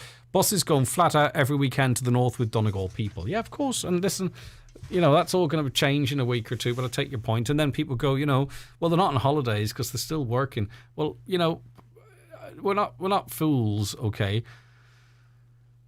We're all working all the time, even when we're not at work. But the Dáil is where decisions are made. The Dáil is where the MICA issue should be continued to be debated early January, not towards February. It's where issues as it relates to violence in our streets should be discussed. It's where politicians should go and advocate on behalf of those that elected them as it relates to the imposition of restrictions. Are they required? Are they not? It's where they should be at work. Okay, now you could say, oh, well, my local TD, he's been flat out. You should be up in the place of work, working. No one wants to hear about the work I do in the evening, do you? You don't want to hear about that. you're not interested. My work is here, and if I'm not here, then people think I'm not working. And that's the same, I think, with our elected representatives. You know, you can't take a month off work when there's a pandemic. And when the whole of society are concerned about violence on our streets, and of course locally we're talking about housing, we're talking about the Micah situation. You know, don't tell me, oh well, they're working in their offices or they're working from home, because it's about the perception of it. You know, in my view, it might be controversial, but I'm not fishing and never will fish for any wee government job, so I can say what I like. Hi Greg, what's the name again? Was it Zoom.earth? Yeah, it was Zoom.earth. Have a look at that.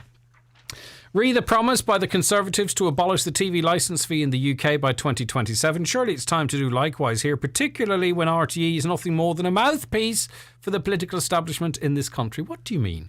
Next thing you'll be telling me that major politicians can do pre-recorded interviews. Next thing you'll be able to tell me that ministers can say, I'll do an interview, but I'm not going to be challenged by an opposition party member, or I'm not going to be challenged by members of the public.